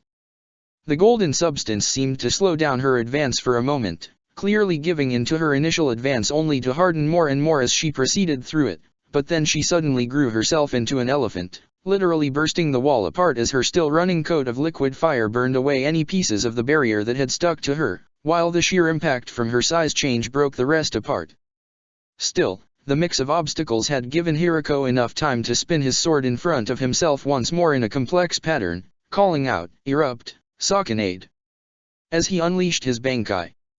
Visually, the only difference in the sword from its Shikai state was that the metal had changed from silvery to a blazing pink, and that now 2 more, smaller rings sprouted from the 2 ends of the hourglass-shaped crossguard. In addition to that, pink smoke was slowly coming from the 5 holes along the blade's body, which trailed after it as Hirako moved it in front of himself into a guard position as Yuriuki darted forward. Her punch slammed into the sword with a sound like thunder, causing a lot of pink smoke to erupt out of the sword. Then she grinned as electricity erupted from her fist, discharging onto the entirety of Hirako's body even as Yuriuki was fully unhurt by it.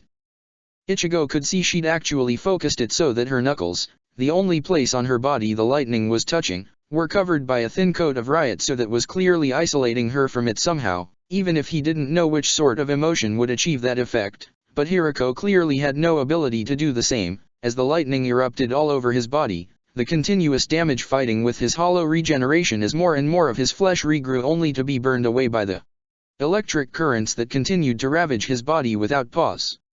It was clear that Yuriuki wasn't planning of letting on with the attack until her opponent was incapable of moving at all, but then the pink smoke overflowing from the sword seemed to take a life of its own, suddenly exploding forward toward Yuriuki, forcing the woman to dart backwards to avoid it, finally interrupting her attack and giving Hirako the time he needed to recover for a moment. As soon as he was no longer being seized by continuous convulsion from pain, the pink mist reshaped itself around Hirako in the form of a large sphere, making it impossible to approach him without going through it. The mist obstructed Ichigo's view somewhat, but even so he could tell that, much as Hirako's regeneration was slowly removing the damage Yuriuki had inflicted on him, his body was still scorched horribly by electric burns all over and many plumes of dark smoke were raising from the most charred of his flesh and mixing with the mist. Yuriuki shook her head, taking in Hirako's defense as if intimidated by it not at all, and said, "You're no better at controlling the hollow now than you were last time, all it does is make it so you can take a couple serious hits, but that's not going to win you this fight, Shinji. Your Bankai couldn't stop me then and won't now either, and you've no trick left, nor anything I couldn't beat. Give up, and I won't make this as painful as it would be otherwise." Hirako let out a long, raspy chuckle at that, his voice clearly broken by pain in addition to being distorted due to how he was releasing his hollow. "If you're so sure about that, then come, and we shall see whether I have any tricks left." Yoriyuki shook her head in disappointment, then her head turned into that of a turtle, and she took an extremely long breath before clamping her newly acquired beak shut and diving into the pink mist. Ichigo noticed that the head wasn't all that she'd done. Her skin changed color, going from dark brown to a full black dappled white, clearly fully insulating her body from any need for transpiration at all, and once again she had grown claws on her fingers, although this time they seemed smaller and thinner, unlike any Ichigo had seen before.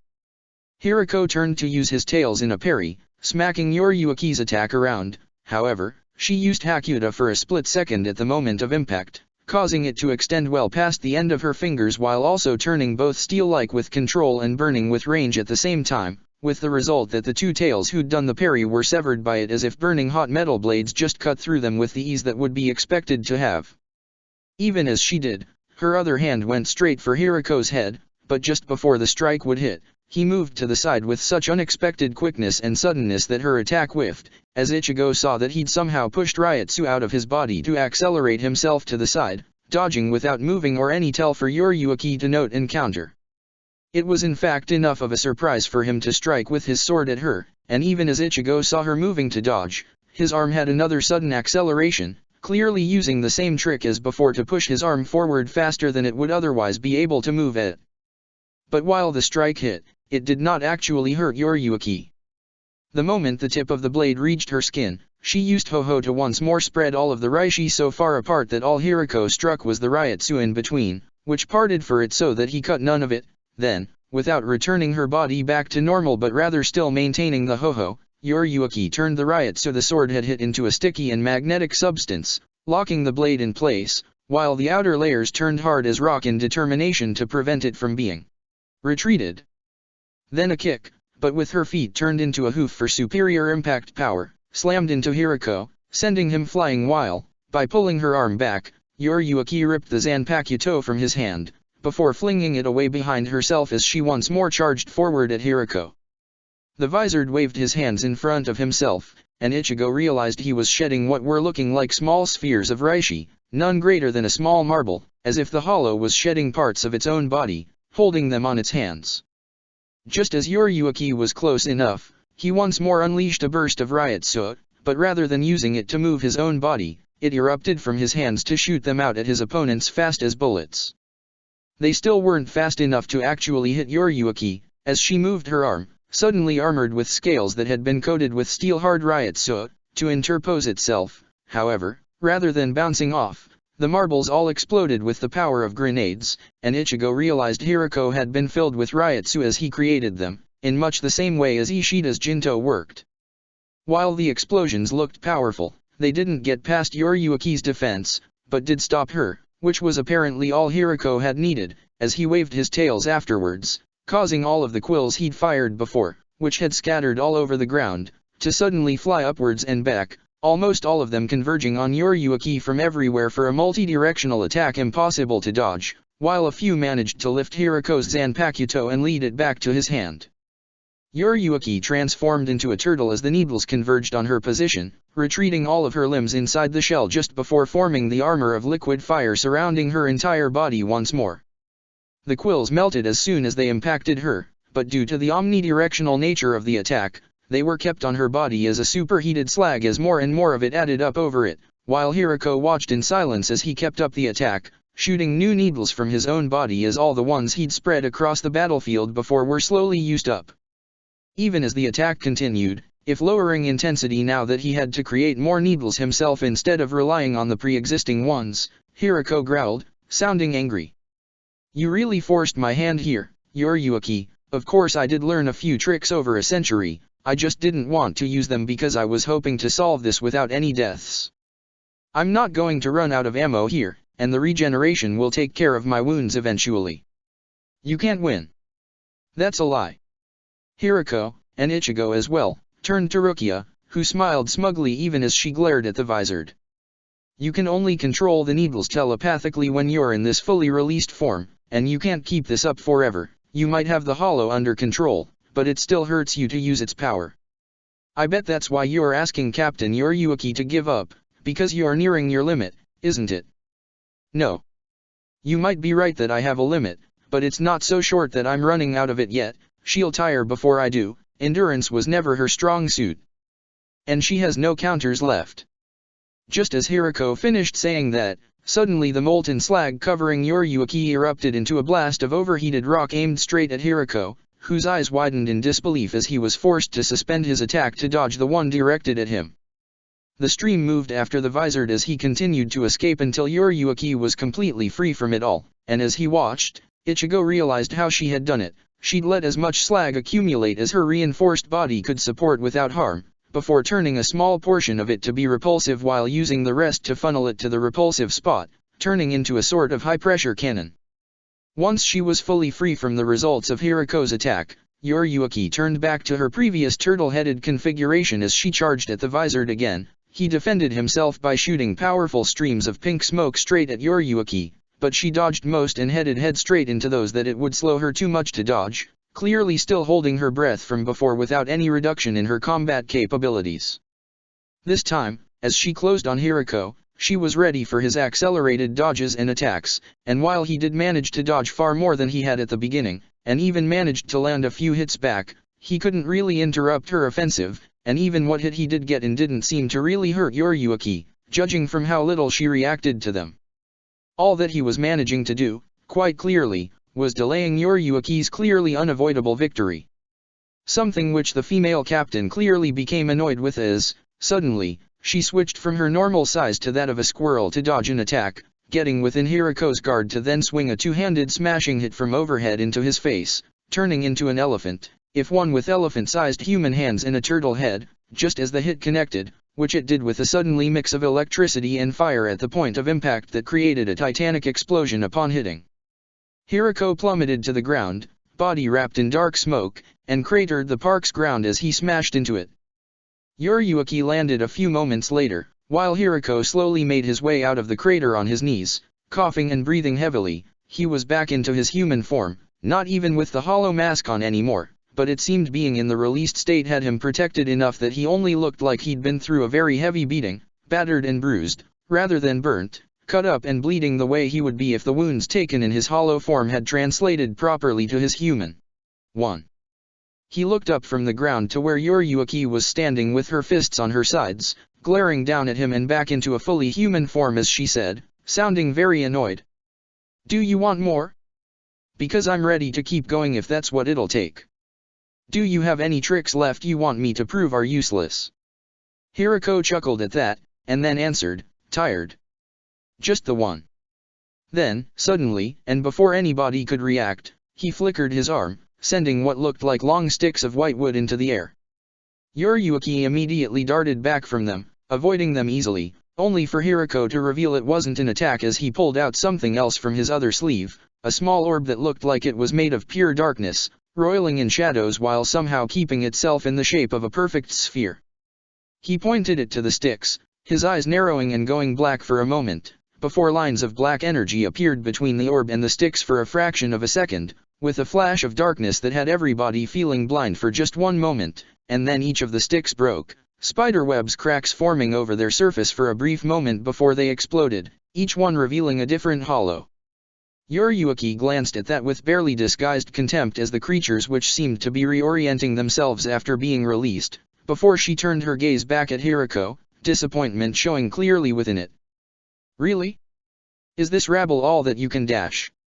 Her sentence was interrupted as a different sound propagated through the park, and looking up, Ichigo saw a rip opening in the sky, not unlike he'd experienced back at Orium's house, except this time it didn't stop at a single hollow, as more and more continued to fall from the sky. It was so many, he was still trying to count them when a mournful howl echoed through the area, and the rip in the sky grew as an hollow unlike any other he'd ever seen before appeared.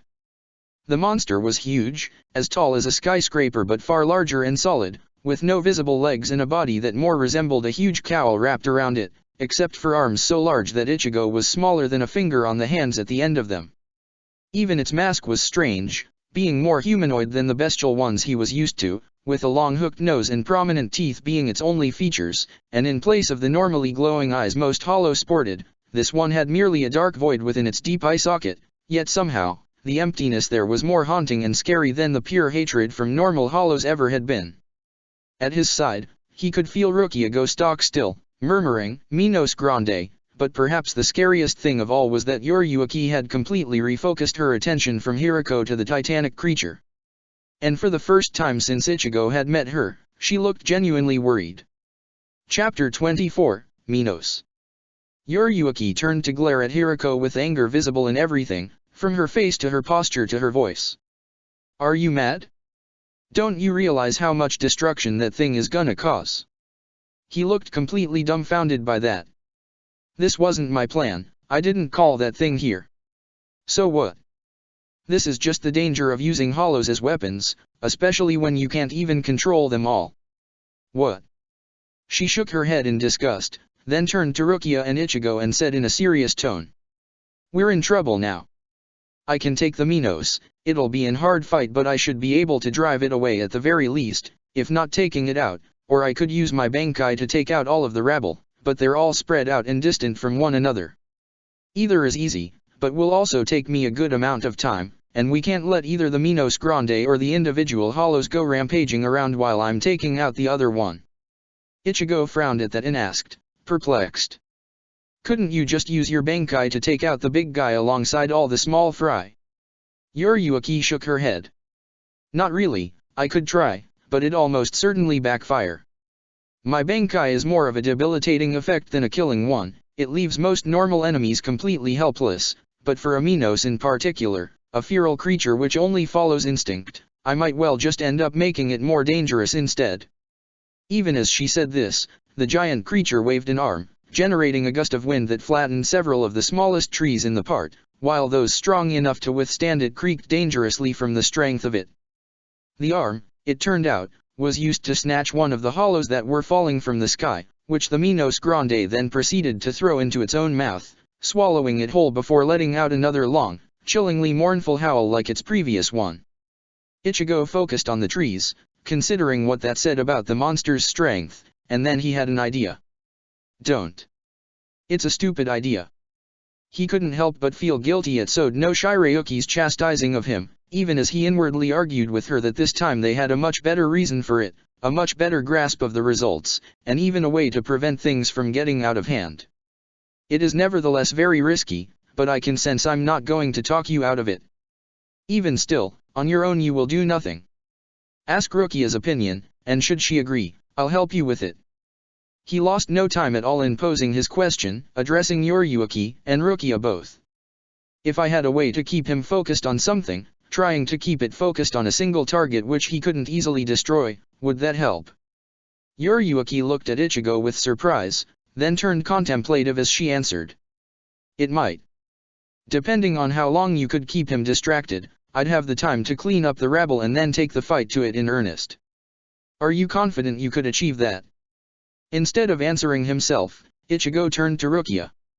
"What do you think? I don't know much about this creature, but I do know the distraction I have should last for a good bit. Is there anything else we need to make it work? There's the issue of having to be ready for any ability it might pull out, but I can think of a few Kido that would be good general counters, although none that'd be effective long term.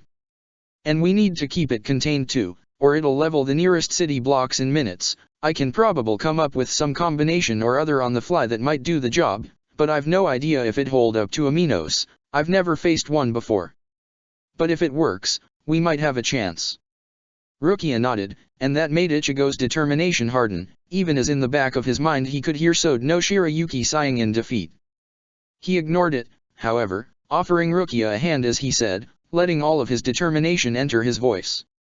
"Then yeah, as a team, I just think we might have a shot at making it work. You in?" She seemed surprised, and for a moment Ichigo could have sworn she was about to cry, but then her face opened in a happy grin that turned smug as she clasped his hands and answered. "Of course I am, somebody's gotta save your skin when you get in over your head, isn't it? Yeah, I'm definitely gonna need that." Yoriuki chuckled at them both, then turned to regard the sky, where the breach in the air was now closing, a few of the last hollow that were falling out of it getting trapped midair into cages of crystal light as they stumbled by accident in the minefield Rukia had placed before. She then pulled her scarf away, revealing a red collar underneath with what looked like a cat's bell dangling from it, and said to the two, with a grin. "All right then, do your best to stay alive and minimize the damage it can do. I'll be back in 2 minutes at most to help you out. Now transform, Shunko." She flicked her fingers at the bell, making it cling softly, which Ichigo noticed caused the collar to grow several more bells, but then the captain was off, and Ichigo and Rukia focused on the opponent they had to tackle. "So, what you can tell me about this thing? I bet there's more to it than just being big and strong, isn't there?" "Yes, but I can tell you as we close in." Following deed to words, she darted upwards, heading toward the huge hollow walking on air, Ichigo taking after her. As they headed toward the Minos, Rukia explained, in a serious tone. "So, a Minos Grande is the result of many hollows congregating together at once, in what we call a feeding frenzy. They start to eat each other in a more and more chaotic manner, until the Ryotsu of them all mixes together to the point it becomes impossible for it to separate. At which point, the hollows all fuse into one singular entity, a lone hollow but with hundreds, sometimes even thousands of minds, all vying for control over it and thus resulting in it reacting on instinct. Souls fused together? That sounds a lot like what would be required to form a Bankai. Yes, but that would require that all the minds forming the Minos act in concert as a single being, and that's extremely rare. Only one Minos in 1,000 develops that strong of a soul, and we name those Vastolord. Those have a single personality that welds the fused souls together, and thus their power is comparable to a Bankai. But normal Minos Grande don't have that. Instead, whichever hollow's mind is in command determine how their Ryotsu is shaped, thus effectively they switch randomly between any of the powers that the hollow which make them up had. So a single Minos Grande can have up to thousands different powers." Rukia nodded grimly.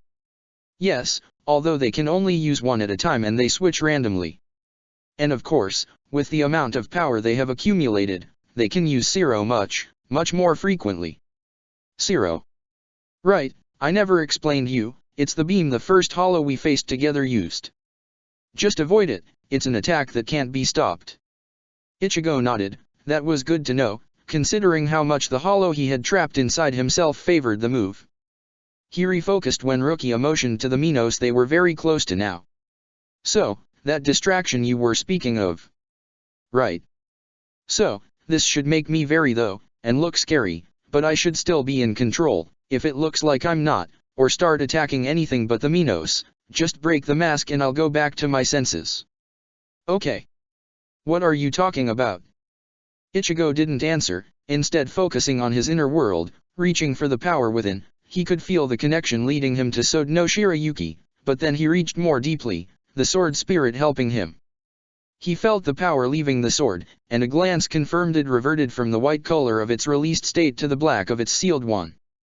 Then a moment later, he finally found the dark, roiling core of fury and hunger within himself, and almost immediately he felt it enveloping him, and for a moment it almost seemed to start numb his senses, but then he felt his own body going extremely cold, the Ryotsu slowed by having to go through a barrier that was actively pushing it back, and Ichigo was able to stop it, instinctively using the same technique as he would with the Fullbringer armor to wrapping the Ryotsu around himself like a shell.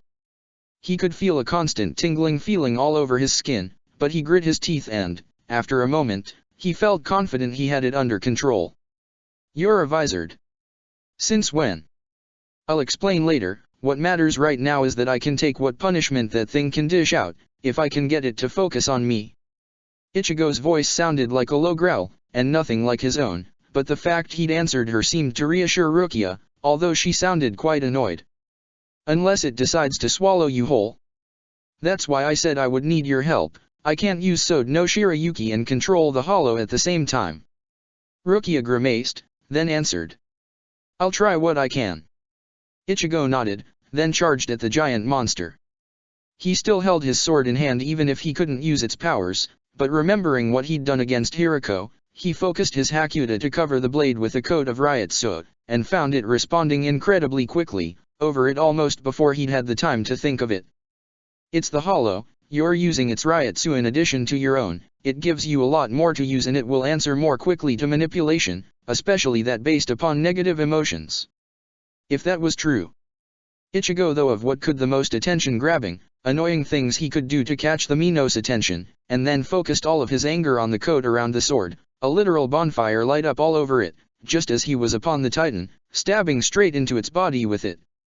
The hollow let out a shriek of pain as Ichigo's blade set the deep wound it inflicted on fire, and tried to grab at him, but Ichigo used the full-bringer air-walking trick to bounce away faster than Shunpo would let him, dragging his blade all along the monster's body as he did to create a gaping wound, before finally using Hakuta again as he kicked at the monster to push himself away from it. Ichigo knew he'd gotten the Minos' attention when the mask of the huge creature turned to face him, even as the eye sockets were empty and devoid of sight. The way the mask was aimed at him made him feel like he was being glared at.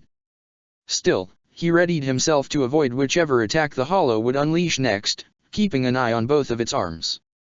That was when the creature suddenly glowed red for a moment, as its entire body light up in flames, which then expanded out of its body in a sudden sphere of fire. It completely absorbed within itself what few of it had remained in the wound Ichigo inflicted in the process, but more to the point, it invested Ichigo before he had a chance to react, and even as the hollow's regeneration triggered, that didn't put out the fire, so Ichigo got to feel the sense of his own flesh being consumed again. And again. At least until Rukia slammed a hand on him, which turned off the fire immediately. He let out a rantle at that. I guess I'm not as durable as I thought. Without regeneration you'd have died before I could get to you. Don't lower your guard. Minos is like a walking hollow city, you can't stand still when fighting it. As if to prove Rukia's point, a set of spikes grew all over the hollow's body, which it then proceeded to fire from himself. Most were wildly off target, the creature apparently unable to aim them, but one of them, about twice as large as Ichigo himself, was right on target, at least until Rukia created a circular shield of golden light which exploded when the attack impacted it, stopping it dead, before nodding to Ichigo and heading to the left, while he did the same to the right. While they were circling around, Ichigo saw that Rukia was leaving very large barrier behind herself as she moved, clearly aiming to contain the monster in the park so it could not damage anything else. Something which the creature immediately threatened is, upon noticing Ichigo again, it spat out several boulders the size of trucks from his mouth. Ichigo gave himself a push with the full-bringer ability, before using Shunpo to maintain the gained acceleration while placing his sword over his shoulder, drawing more and more Ryatsu from his hollow to wrap the sword in at least 4 layers of it. Then, just as the boulder was about to smash into him, he struck, filling the sword with as much disgust as he could, and as he'd hoped for. The result was that he sent the boulder straight back at the Minos' face, smashing it straight into its mask, which caused the beast to let out a cry of pain even as it made a wild gesture with its arm, causing it to create a hurricane of winds that Ichigo got out of the way of by pushing forward, hoping to just be able to strike its mask with his Zanpakuto.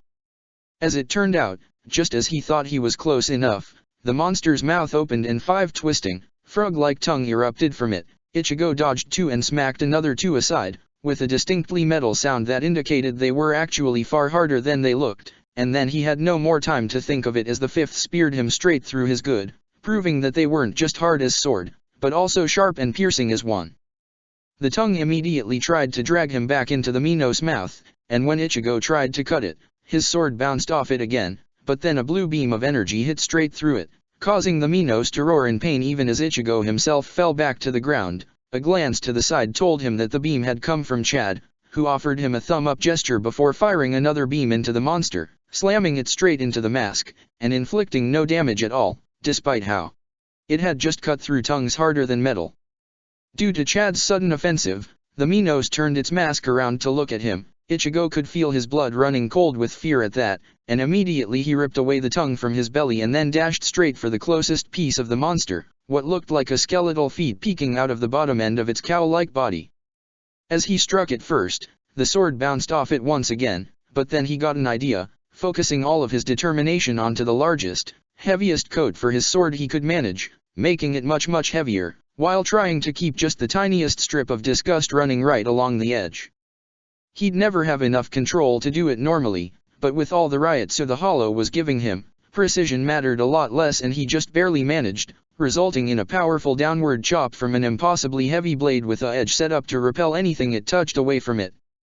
He grinned, which had to be scarier with the mask he was wearing now, as the blade went straight through the monster's feet, sending 3 of its skeletal toes flying in the air. The monster roared, refocusing on Ichigo, then roared again, except this time a hurricane of empowered sound slammed Ichigo into the ground. Then the monster slammed its wounded feet into the ground twice, provoking miniature earthquake that cracked the ground Ichigo was standing on. And then it moved to smash him down with his fist, but just before it could, Chad hit it with another beam that pushed the fist out of the way while leaving it lightly singed, allowing Ichigo to get back on his feet and then in the air. As he did, he stabbed at the monster once more, this time focused on rage again, and it left another burning wound into the creature's body. He tried once more to run it through its body, but as he placed one foot on the monster's cowl, he found himself stuck, as it started to secrete a viscous liquid that seemed to act like glue, trapping Ichigo on its skin, while at the same time putting out the fire Ichigo had left in its other wound. Ichigo tried to get himself free, cutting at the creature's body, but once more his sword bounced back uselessly. It was becoming clear that he needed to empower the blade somewhat if he wanted to pierce the creature's hardened body, but before he could think of how to go with it, since the fire was clearly not going to work right now, suddenly a portion of the monster's body exploded, annihilated as a literal 1,000 of glowing blue arrows pierced through it.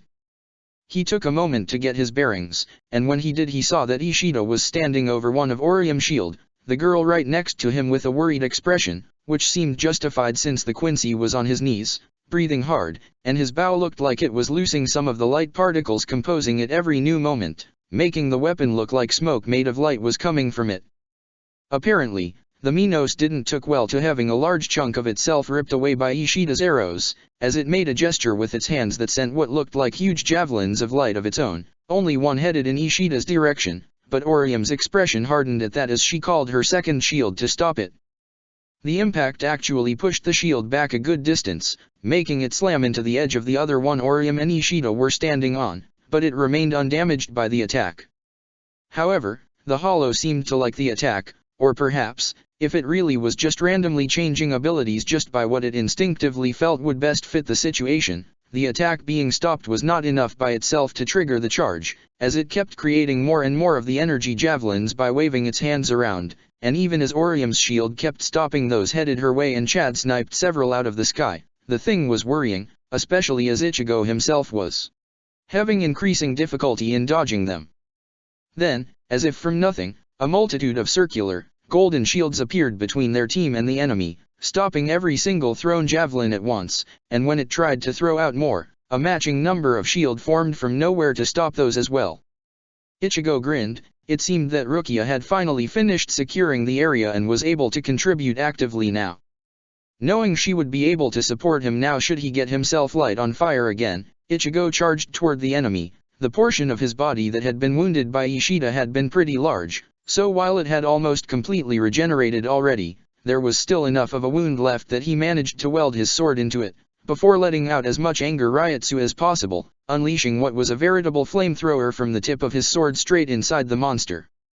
The Minos roared, flailing with its arm in pain, and one of them ended up backhanding Ichigo, pulping almost the entirety of his midsection alongside his left arm as well as sending him smashing into the ground with enough force to create a crater in it. He stood there for a moment, even the regeneration granted by his hollow having to work quite a bit harder than if had to so far to fix what would have otherwise been a killing blow, and as he did the Minos turned around to roar at him. It was clear it was preparing to come up with something that would take him down. And then the sky opened, beams of light falling onto the hollow uninterruptedly, looking almost liquid as they did, continuing to just hit it for almost 30 full seconds before it finally stopped. When it did, the Minos looked halfway melted, especially along its left arm, which it had wrapped over its head to shield itself. The mask, however, was untouched, looking almost pristine, and the rest of its body started to regenerate almost immediately, the incredible level of devastation the light had inflicted visibly disappearing at a speed far faster than any regeneration Ichigo had ever seen hollows display before, even this one. That was when Rukia shouted, her voice rough. "Come on, try to take advantage of the opening. I can't do that again." Ichigo let out a groan as he got back up, but luckily Chad and Ishida had heard Rukia as well. As they both unleashed another salvo of attacks, Ichigo took advantage of that to get his bearings, then charged at the enemy as fast as he could, even using Hakuda to cover himself in a water-like coat that removed most of the attrition from the air, and managed to slam his sword straight into one of the regenerating but still open wounds on the Minos, and then unleashed another blast of Ryotsu.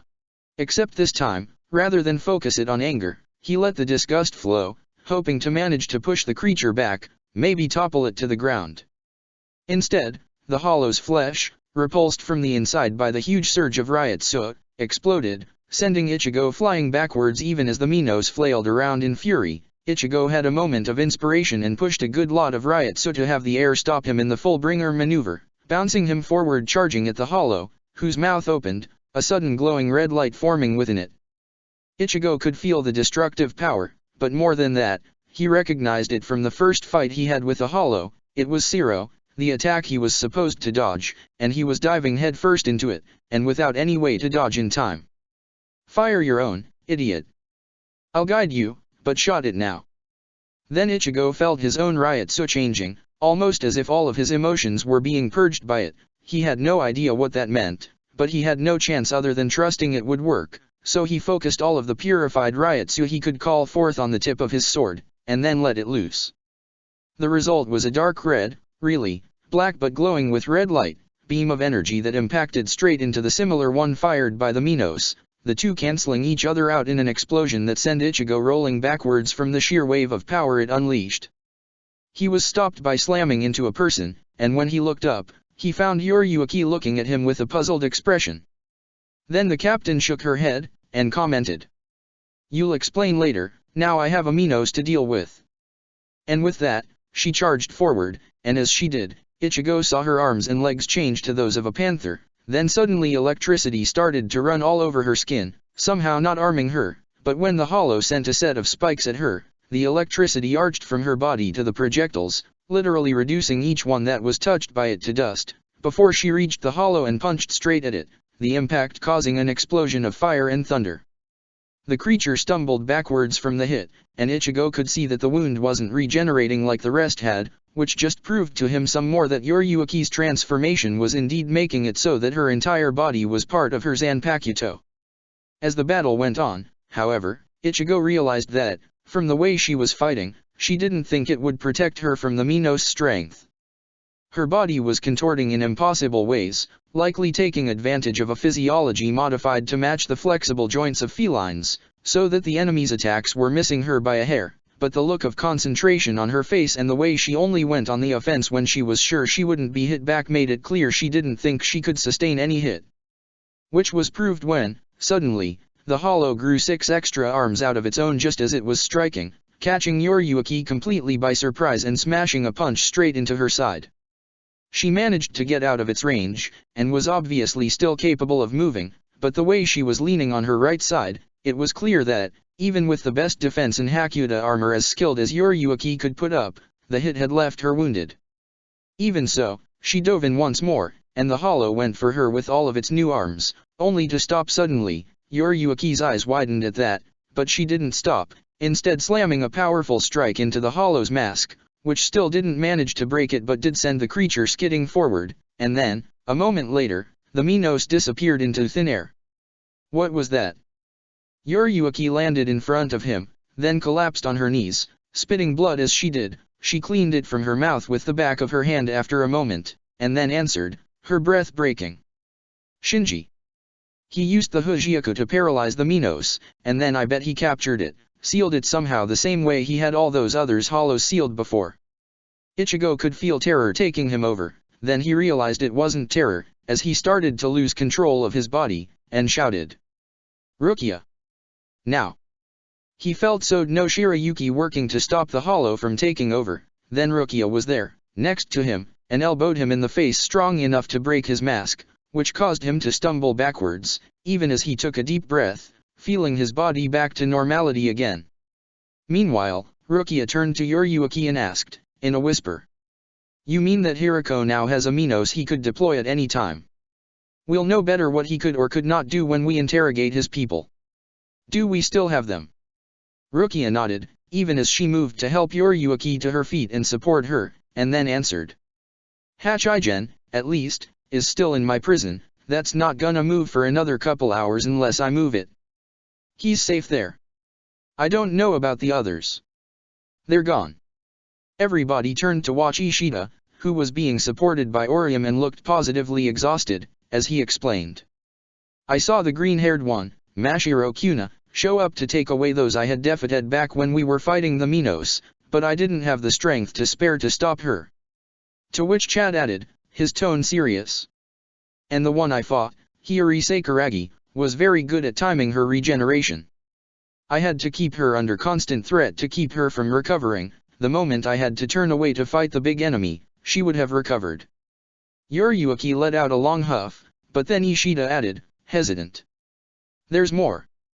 Kuna, she had a person strapped to her back. They took Tatsuki. Chapter 25, Intermission. The group made the journey back to Urahara's shop in relative silence, with Yuriyuki clearly wounded enough by the hit she'd took from the Minos that she had to have Rukia supporting her the whole way through, while Chad carried the exhausted Urayu. Orium was uncharacteristically silent as well, which had left Ichigo alone with his thoughts. He couldn't fathom that Tatsuki, of all of them, had been the one to get captured. She had always been stronger than him, schooling him in martial arts for half her life, and, unlike Rukia, Ishida or even Chad, who had been taught something of spirit combat by his grandfather, she was only a couple months newest at this whole spiritual thing than Ichigo himself was. That she would lose like this just sat wrong with him. She had none of your advantages. Ichigo was left perplexed by the comment, and so no Shirayuki clarified. You have me. Soul Society was founded when the first Zanpakuto was invented. Before then, despite Hoho, Hakuta and Kido having already been developed, small, separate clans that had trouble just staying alive against the depredation of hollows were all that existed. Today, however, simply because the Shinigami fighting force is armed with us, they can keep an entire city-state, with hundreds of thousands of people, safe and protected. Zanjutsu alone is superior to the power of the other three Shinigami arts combined. Ichigo couldn't help but feel that Sode no Shirayuki might be a bit biased in that view, but she didn't seem bothered by his disbelief, her tone of superiority remaining clear. Besides, even if we discount that, you also have the hollow to use as a power source now. Without that, you would have died 4 times against the Minos. Combining the two, you have a lot of advantages over most, and especially your friend.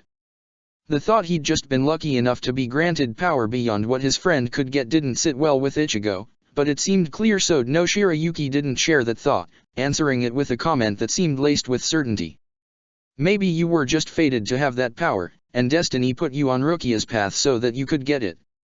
Ichigo shook his head, disagreeing with the idea but unsure as to why, precisely, he felt that way. Perhaps he just resented the fatalism of the notion. What happened to him, he believed, was the result of his own decision, not random happenstance. Before he could elaborate the thought further to his Zanpakuto, they made it back to their destination, where Orium started to work on healing Yuriyuki while Rukia made a full report of all that had gone down to Urahara and Aizen. The latter obviously just in communication from the Soul Society rather than being present in person. Rukia finished by pointing out to their captive, who was apparently still asleep within the prison of glowing golden crystal she'd encased him into, clearly expecting the two scientists would want to try and interrogate him about Hirako Shinji. Urahara however barely glanced at him, instead focusing entirely on Ichigo as she said, in a very excited tone. So you're saying you've become a Vizard now? That's such an incredible thing. How did it happen? It's actually less that I became one now, and more that I have been one ever since I helped Rukia with the first hollow we met. Sode no Shirayuki said that the Owswell absorbed the hollow when I struck it down, just as it absorbed Sode no Shirayuki herself when I stabbed Rukia. Aizen nodded in a thoughtful manner at that, as he commented. I suppose that makes some amount of sense. I based the Owswell on the power of Quincy. It was supposed to draw an impression of the connection, but instead I apparently made it work so that it mistakenly absorbs things in their entirety, assuming a connection to the user's soul can be made. I am somewhat surprised that it can do it to hollows, but I suppose it makes sense, and at least now I know of it, and can make plans to fix the problem. Do we need to? Everybody turned to Urahara, who looked incredibly excited as he said. This could be the solution to a lot of problems. If we can empower any random person into a Vizard, We won't even need to make an alliance with the Quincy to overcome the Godiai's constant lack of capable fighters, and you said that you've found a way to snap out of it easily, right? So lack of control isn't a problem, like it was for the other Vizard when they first manifested. Ichigo frowned at that as he said, annoyed. It's not as easy as that, and it would mean binding monsters to people's soul. You have no idea how scary having this thing inside me is. I wouldn't wish it on anybody else. Urara waved his hand, dismissing Ichigo's concern as he answered.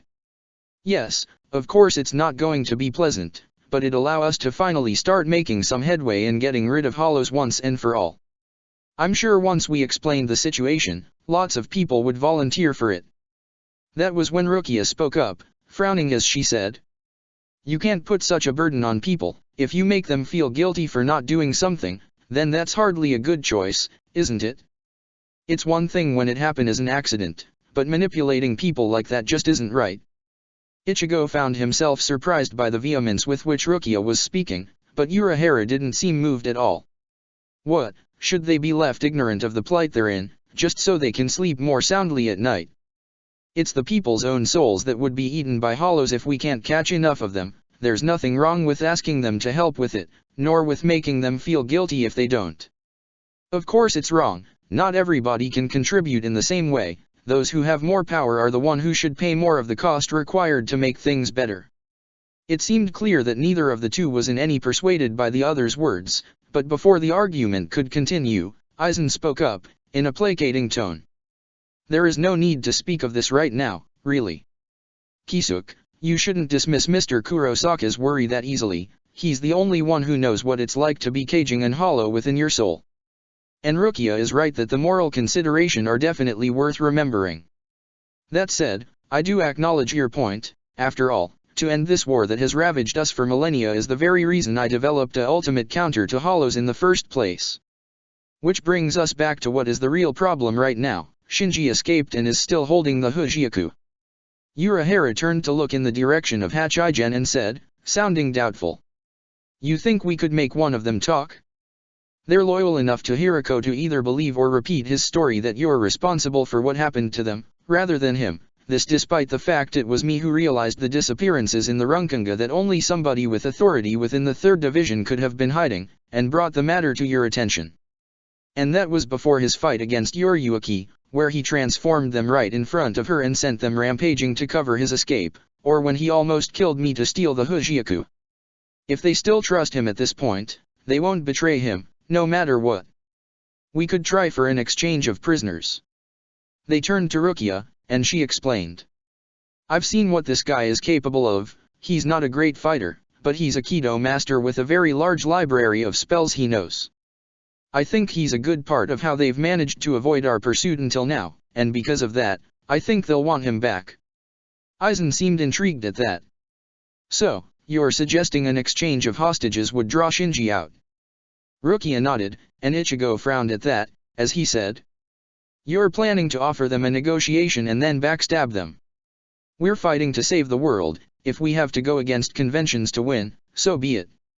Ichigo glared at Urahara at that, and had to hold himself back to keep his words to a growl rather than a shout. You're going to endanger Tatsuki that way. Once more, Aizen's soothing tones interrupted what would otherwise have quickly become an argument. I'm sure we can find a way to save your friend while also retrieving the Hujioku, Mr. Kurosaki. About that, I think I might just have an idea. Everybody turned to watch Rukia at that point, to find she was smiling smugly. This isn't working. Her organs keep failing, and while the one healing Kido I know can counter that, it's not good enough to make her recover. And every time I use it, it's less effective. Captain, we need to do something, to save her. In contrast to Mashiro's almost hysterically worried tone, Hiyori's own comment was quite deadpan as she said. I think you're wasting your time. She wasn't even good enough to beat you. There's no point at all in keeping her alive.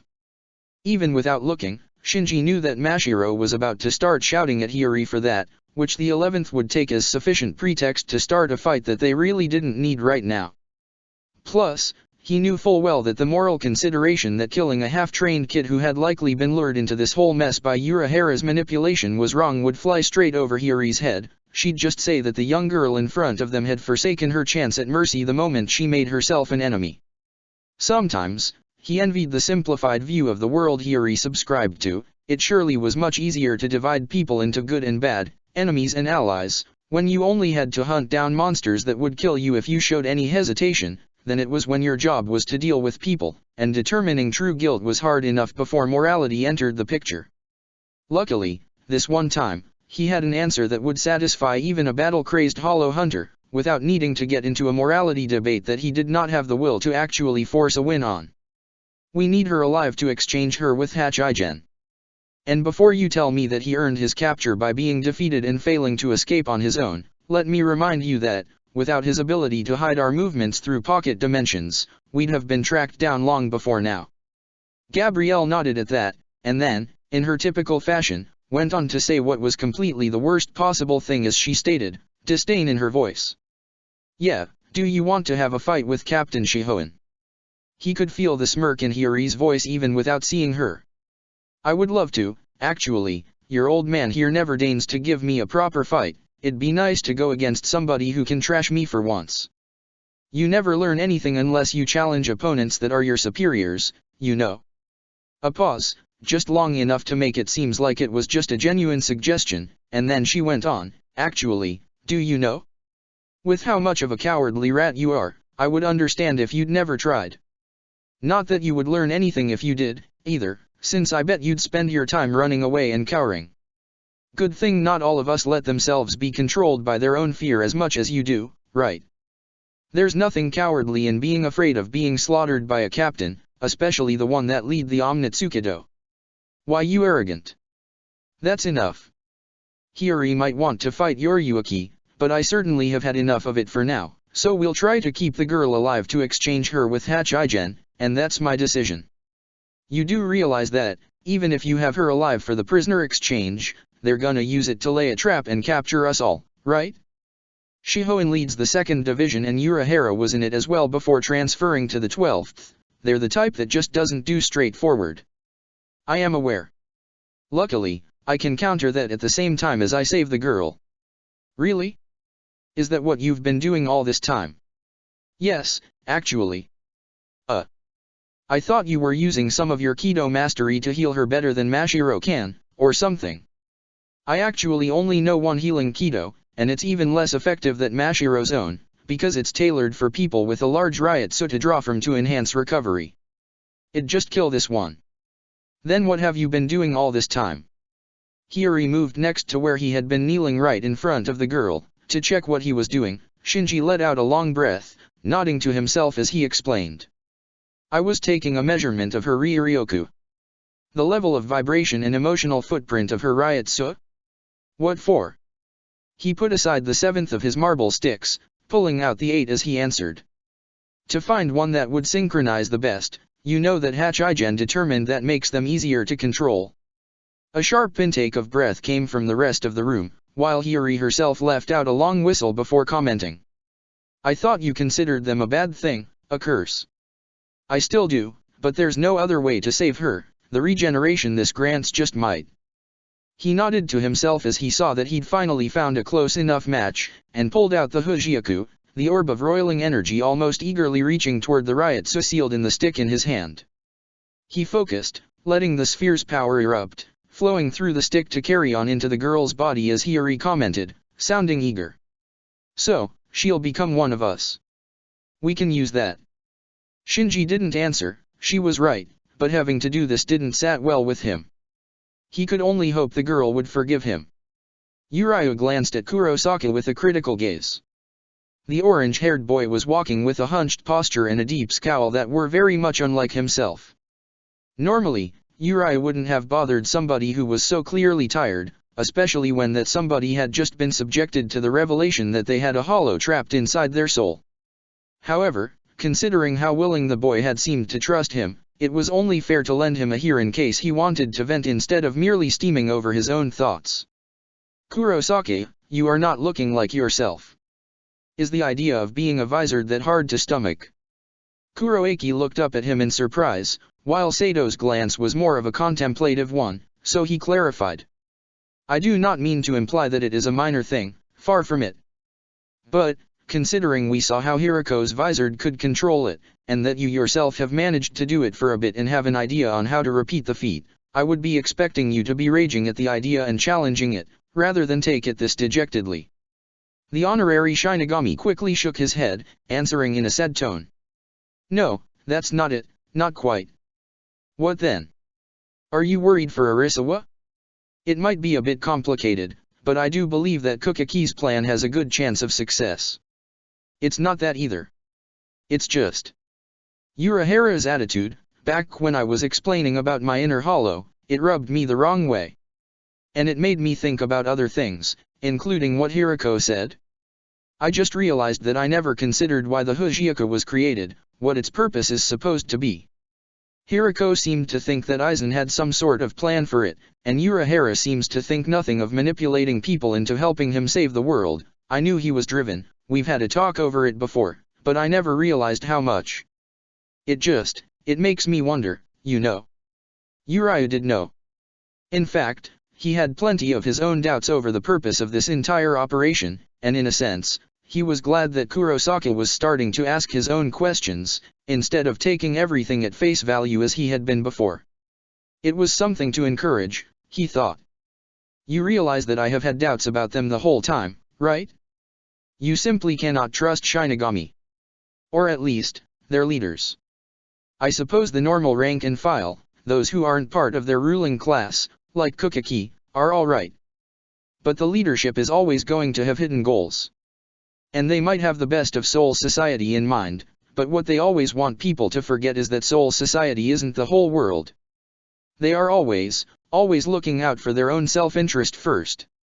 Kurosaki listened attentively at that, then said, and this view you hold is fully objective, and has nothing to do with you being part of a group that has political disagreement with Soul Society, or your own personal grudge with them, right? Uriah shrugged at that. He wasn't about to start denying obvious truths. I am indeed biased, but you knew that already. You, on the other hand, shouldn't be biased, but despite of that, you are starting to doubt them, all of your own. Do you think that's just a coincidence? Kurosaki seemed to consider that for a long moment, then lowered his head, letting out a long breath as he said, I honestly don't know. The thing is, I want to trust them, because they've treated me nothing but well so far. I just don't want to be used for purpose I don't know of. And it's difficult to decide whether I should do something, if anything, about that. Uriah said nothing about that. There wasn't much that he could say, really. It was at least good that Kurosaki was considering things from a wider perspective. Still, it wasn't in the boy's nature to mope for long, and indeed, after a moment, he seemed to regain his focus as he continued. Regardless, it really doesn't matter too much right now. We might not be sure what Urahara would be using the Hujioka for, but we at least know that leaving it in the hands of Hiriko and his Vizard is just a bad idea. So, we can at least focus on just getting it back from him, and worry about whether Urahara should have it later. Right. Uriah went to nod at that, when Sato interrupted with an observation delivered in a very neutral tone. I am not as sure as you two are about that. Kurosaki turned to watch his big friend with surprise. What do you mean? The one I fought, Hiyori Sakuragi, she was quite violent, and made no secret of the fact she would have killed me if she could. Uriah frowned. And that somehow makes you doubt that they are dangerous? I must be missing your logic here, Sato. If she was that openly aggressive, isn't that just more proof of her villainous nature? He shook his head. No, it's really the opposite. You see, she was very vocal about how the rest of her teams were once cops, and never fought to kill. She specifically mentioned that her leader would hold back rather than risk killing somebody. Does that matches your experience of fighting against him, Ichigo? Kurosaki's brow furrowed at that, and he sounded thoughtful when he answered. He certainly took his time, showing me all the way in which I wasn't his match, but he might have just been toying with me for fun. Sadists do that, sometimes. That's true. But the way she described him, Hiriko would be the exact opposite of a sadist. And she also insisted quite clearly that it had been Aizen to seal an hollow inside her, not Hiriko.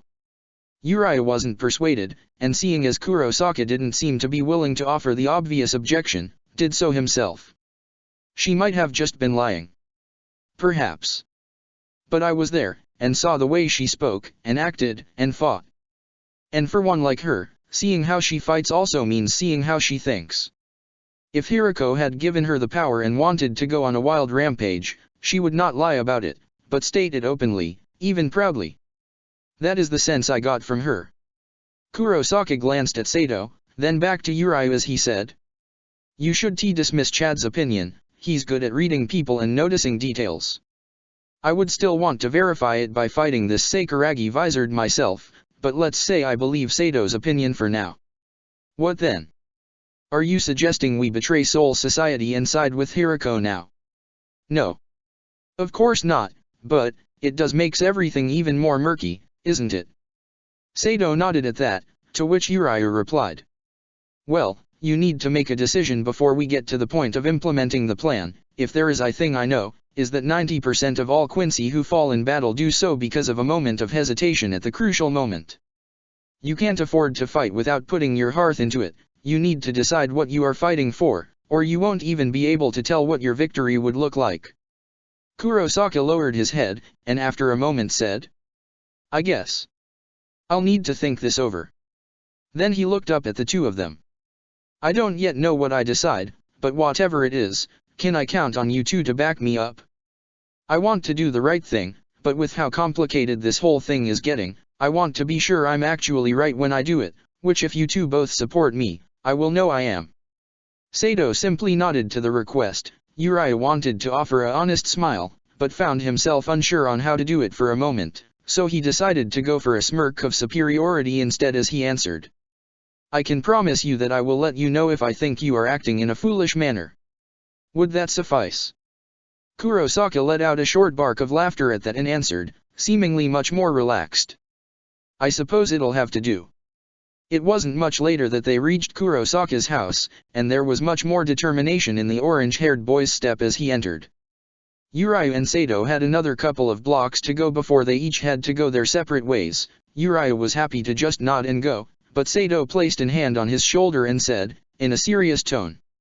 I know you would back up Ichigo against Soul Society or the Vizard, regardless of what he chooses, but have you considered that they're not all that he has to worry about? Urayu frowned at that, surprised at the taller boy's sudden change in attitude. What do you mean?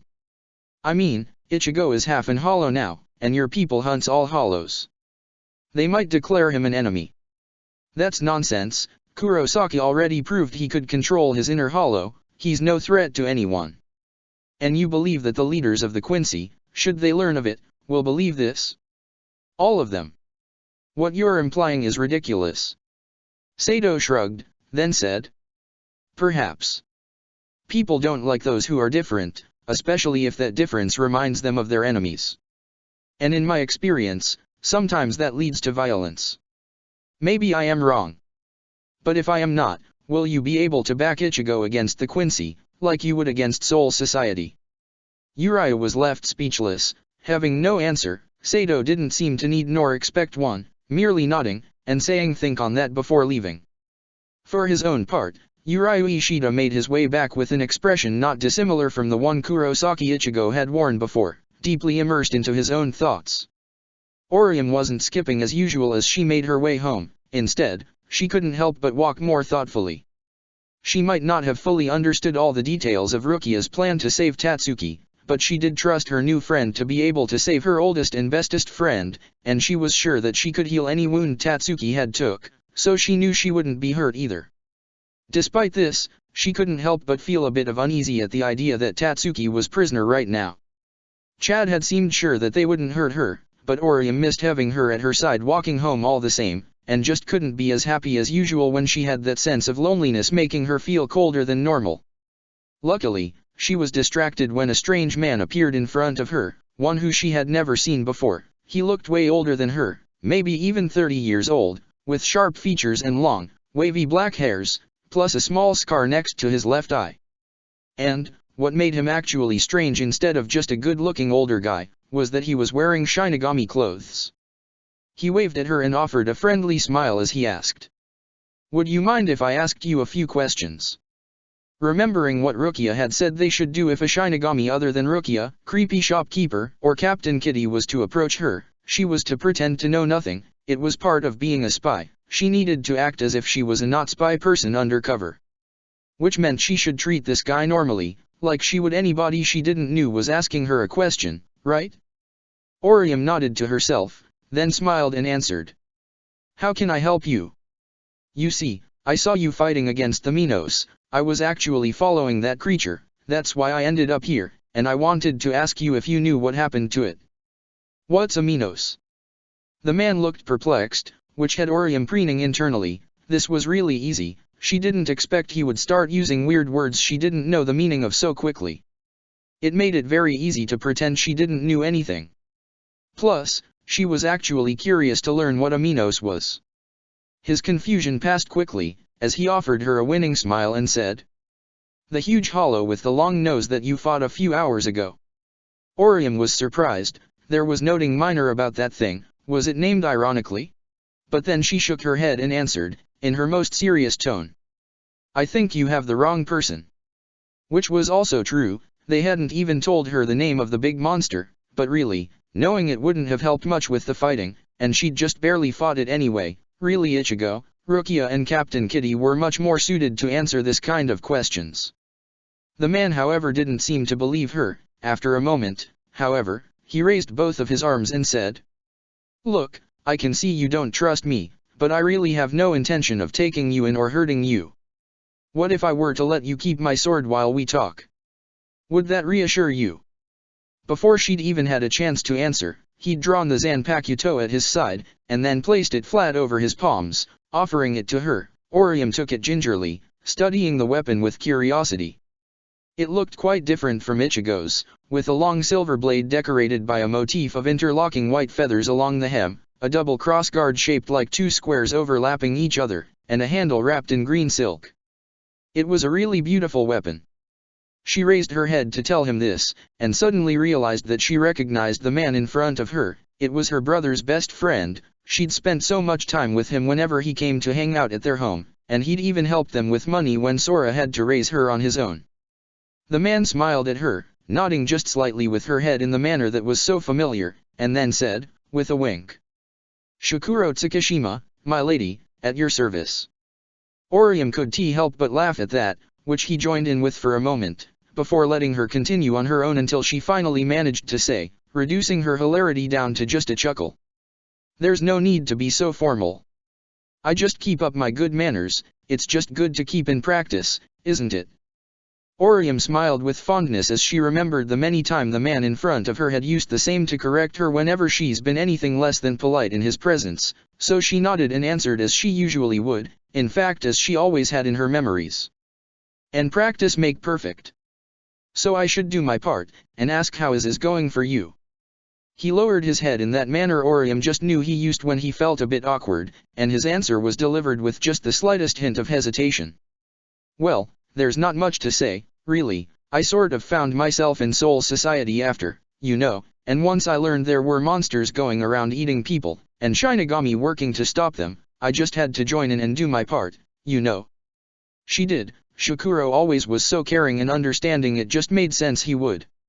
She supposed that, in a sense, he had been lucky. He'd been in the same car as Sora when her brother had the accident, but while Shukuro had died immediately, Sora had taken almost a week to, which was why she'd been allowed to bring him home for the last day, and why he'd become a monster there, instead of being found and sent to Soul Society immediately, like Shukuro had been. It all made sense. Orium nodded emphatically, to show that she did understand, and Shukuro smiled as he said, in a reassuring tone. But, well, it is what it is. But really, that's more than enough about me. Think of my surprise when I saw you fighting the Minos. Even though you're no Shinigami, it was so strange. Why don't you tell me about yourself? I'm really curious to know what led you to find yourself in such a situation. So Orium did. It took a bit, but starting from when Ichigo had explained everything to her about Shinigami and Hollow, and finishing with a description of what had happened to Tatsuki, and how Rukia was planning to rescue her. She wasn't sure how long the discussion took, but they had been walking the whole time, so then when she finished, she realized they'd arrived to her home. Shakuro looked deep in thought after Orium's story, then he asked, sounding curious. And that's all that you remember of your friend's plan? She nodded. Yeah, I know what I need to do, and the most complicated parts I didn't really need to pay that much attention to, since they're mostly about what Rukia herself will be doing. Shakuro nodded. I understand. And you think this plan will work to save Tatsuki then? Of course. Even Captain Kitty said it was a better plan than she could have come up with. Rukia was very proud of herself. I see. Well, I suppose that I kept you too much, and I do have to go back to my work. I can't really remain to help without my superiors learning why, and you said that keeping this whole thing secret from them was important, didn't you? That is the reason Rukia said you not to tell this to any other Shinigami. That's right. Then I won't say a word of it to anybody, you have my promise about that. Orium nodded. She knew that he would. He'd never broken any promise he'd made to her, and he'd been almost as much of a second father to her as Sora. She knew she could trust him with anything. Shakuro smiled, patting her on the shoulder. Well, as I said, I need to go now, so I'll need my sword back. He pointed to it, and Orium realized she was still holding it. With a chuckle, she offered it to him, and he reached for it, but before grabbing it he added, almost as an afterthought. You'll probably want to not tell Rukia or any of the others that we spoke. She might not be as willing to trust me as you are. Orome nodded with all of her seriousness and promised. Don't worry, I won't. That's for the best. Take care of yourself. Then he took his sword back, sheathing it at his side once more before leaving. Orium watched the Shinigami leave. She wondered why she'd felt so ready to tell the story of her life to a stranger like that, but somehow she'd known he was trustworthy, and the way he'd always been so polite and kind with her, almost as if they'd been old friends, had made it so easy for her to speak to him. And she was glad she did. After explaining everything like that, she was feeling much more confident that they'd successfully rescue Tatsuki, and Rukia's plan would work. Orium smiled to herself as she got back home. Everything would work out fine, she was sure of it. Check the description for the links to the author.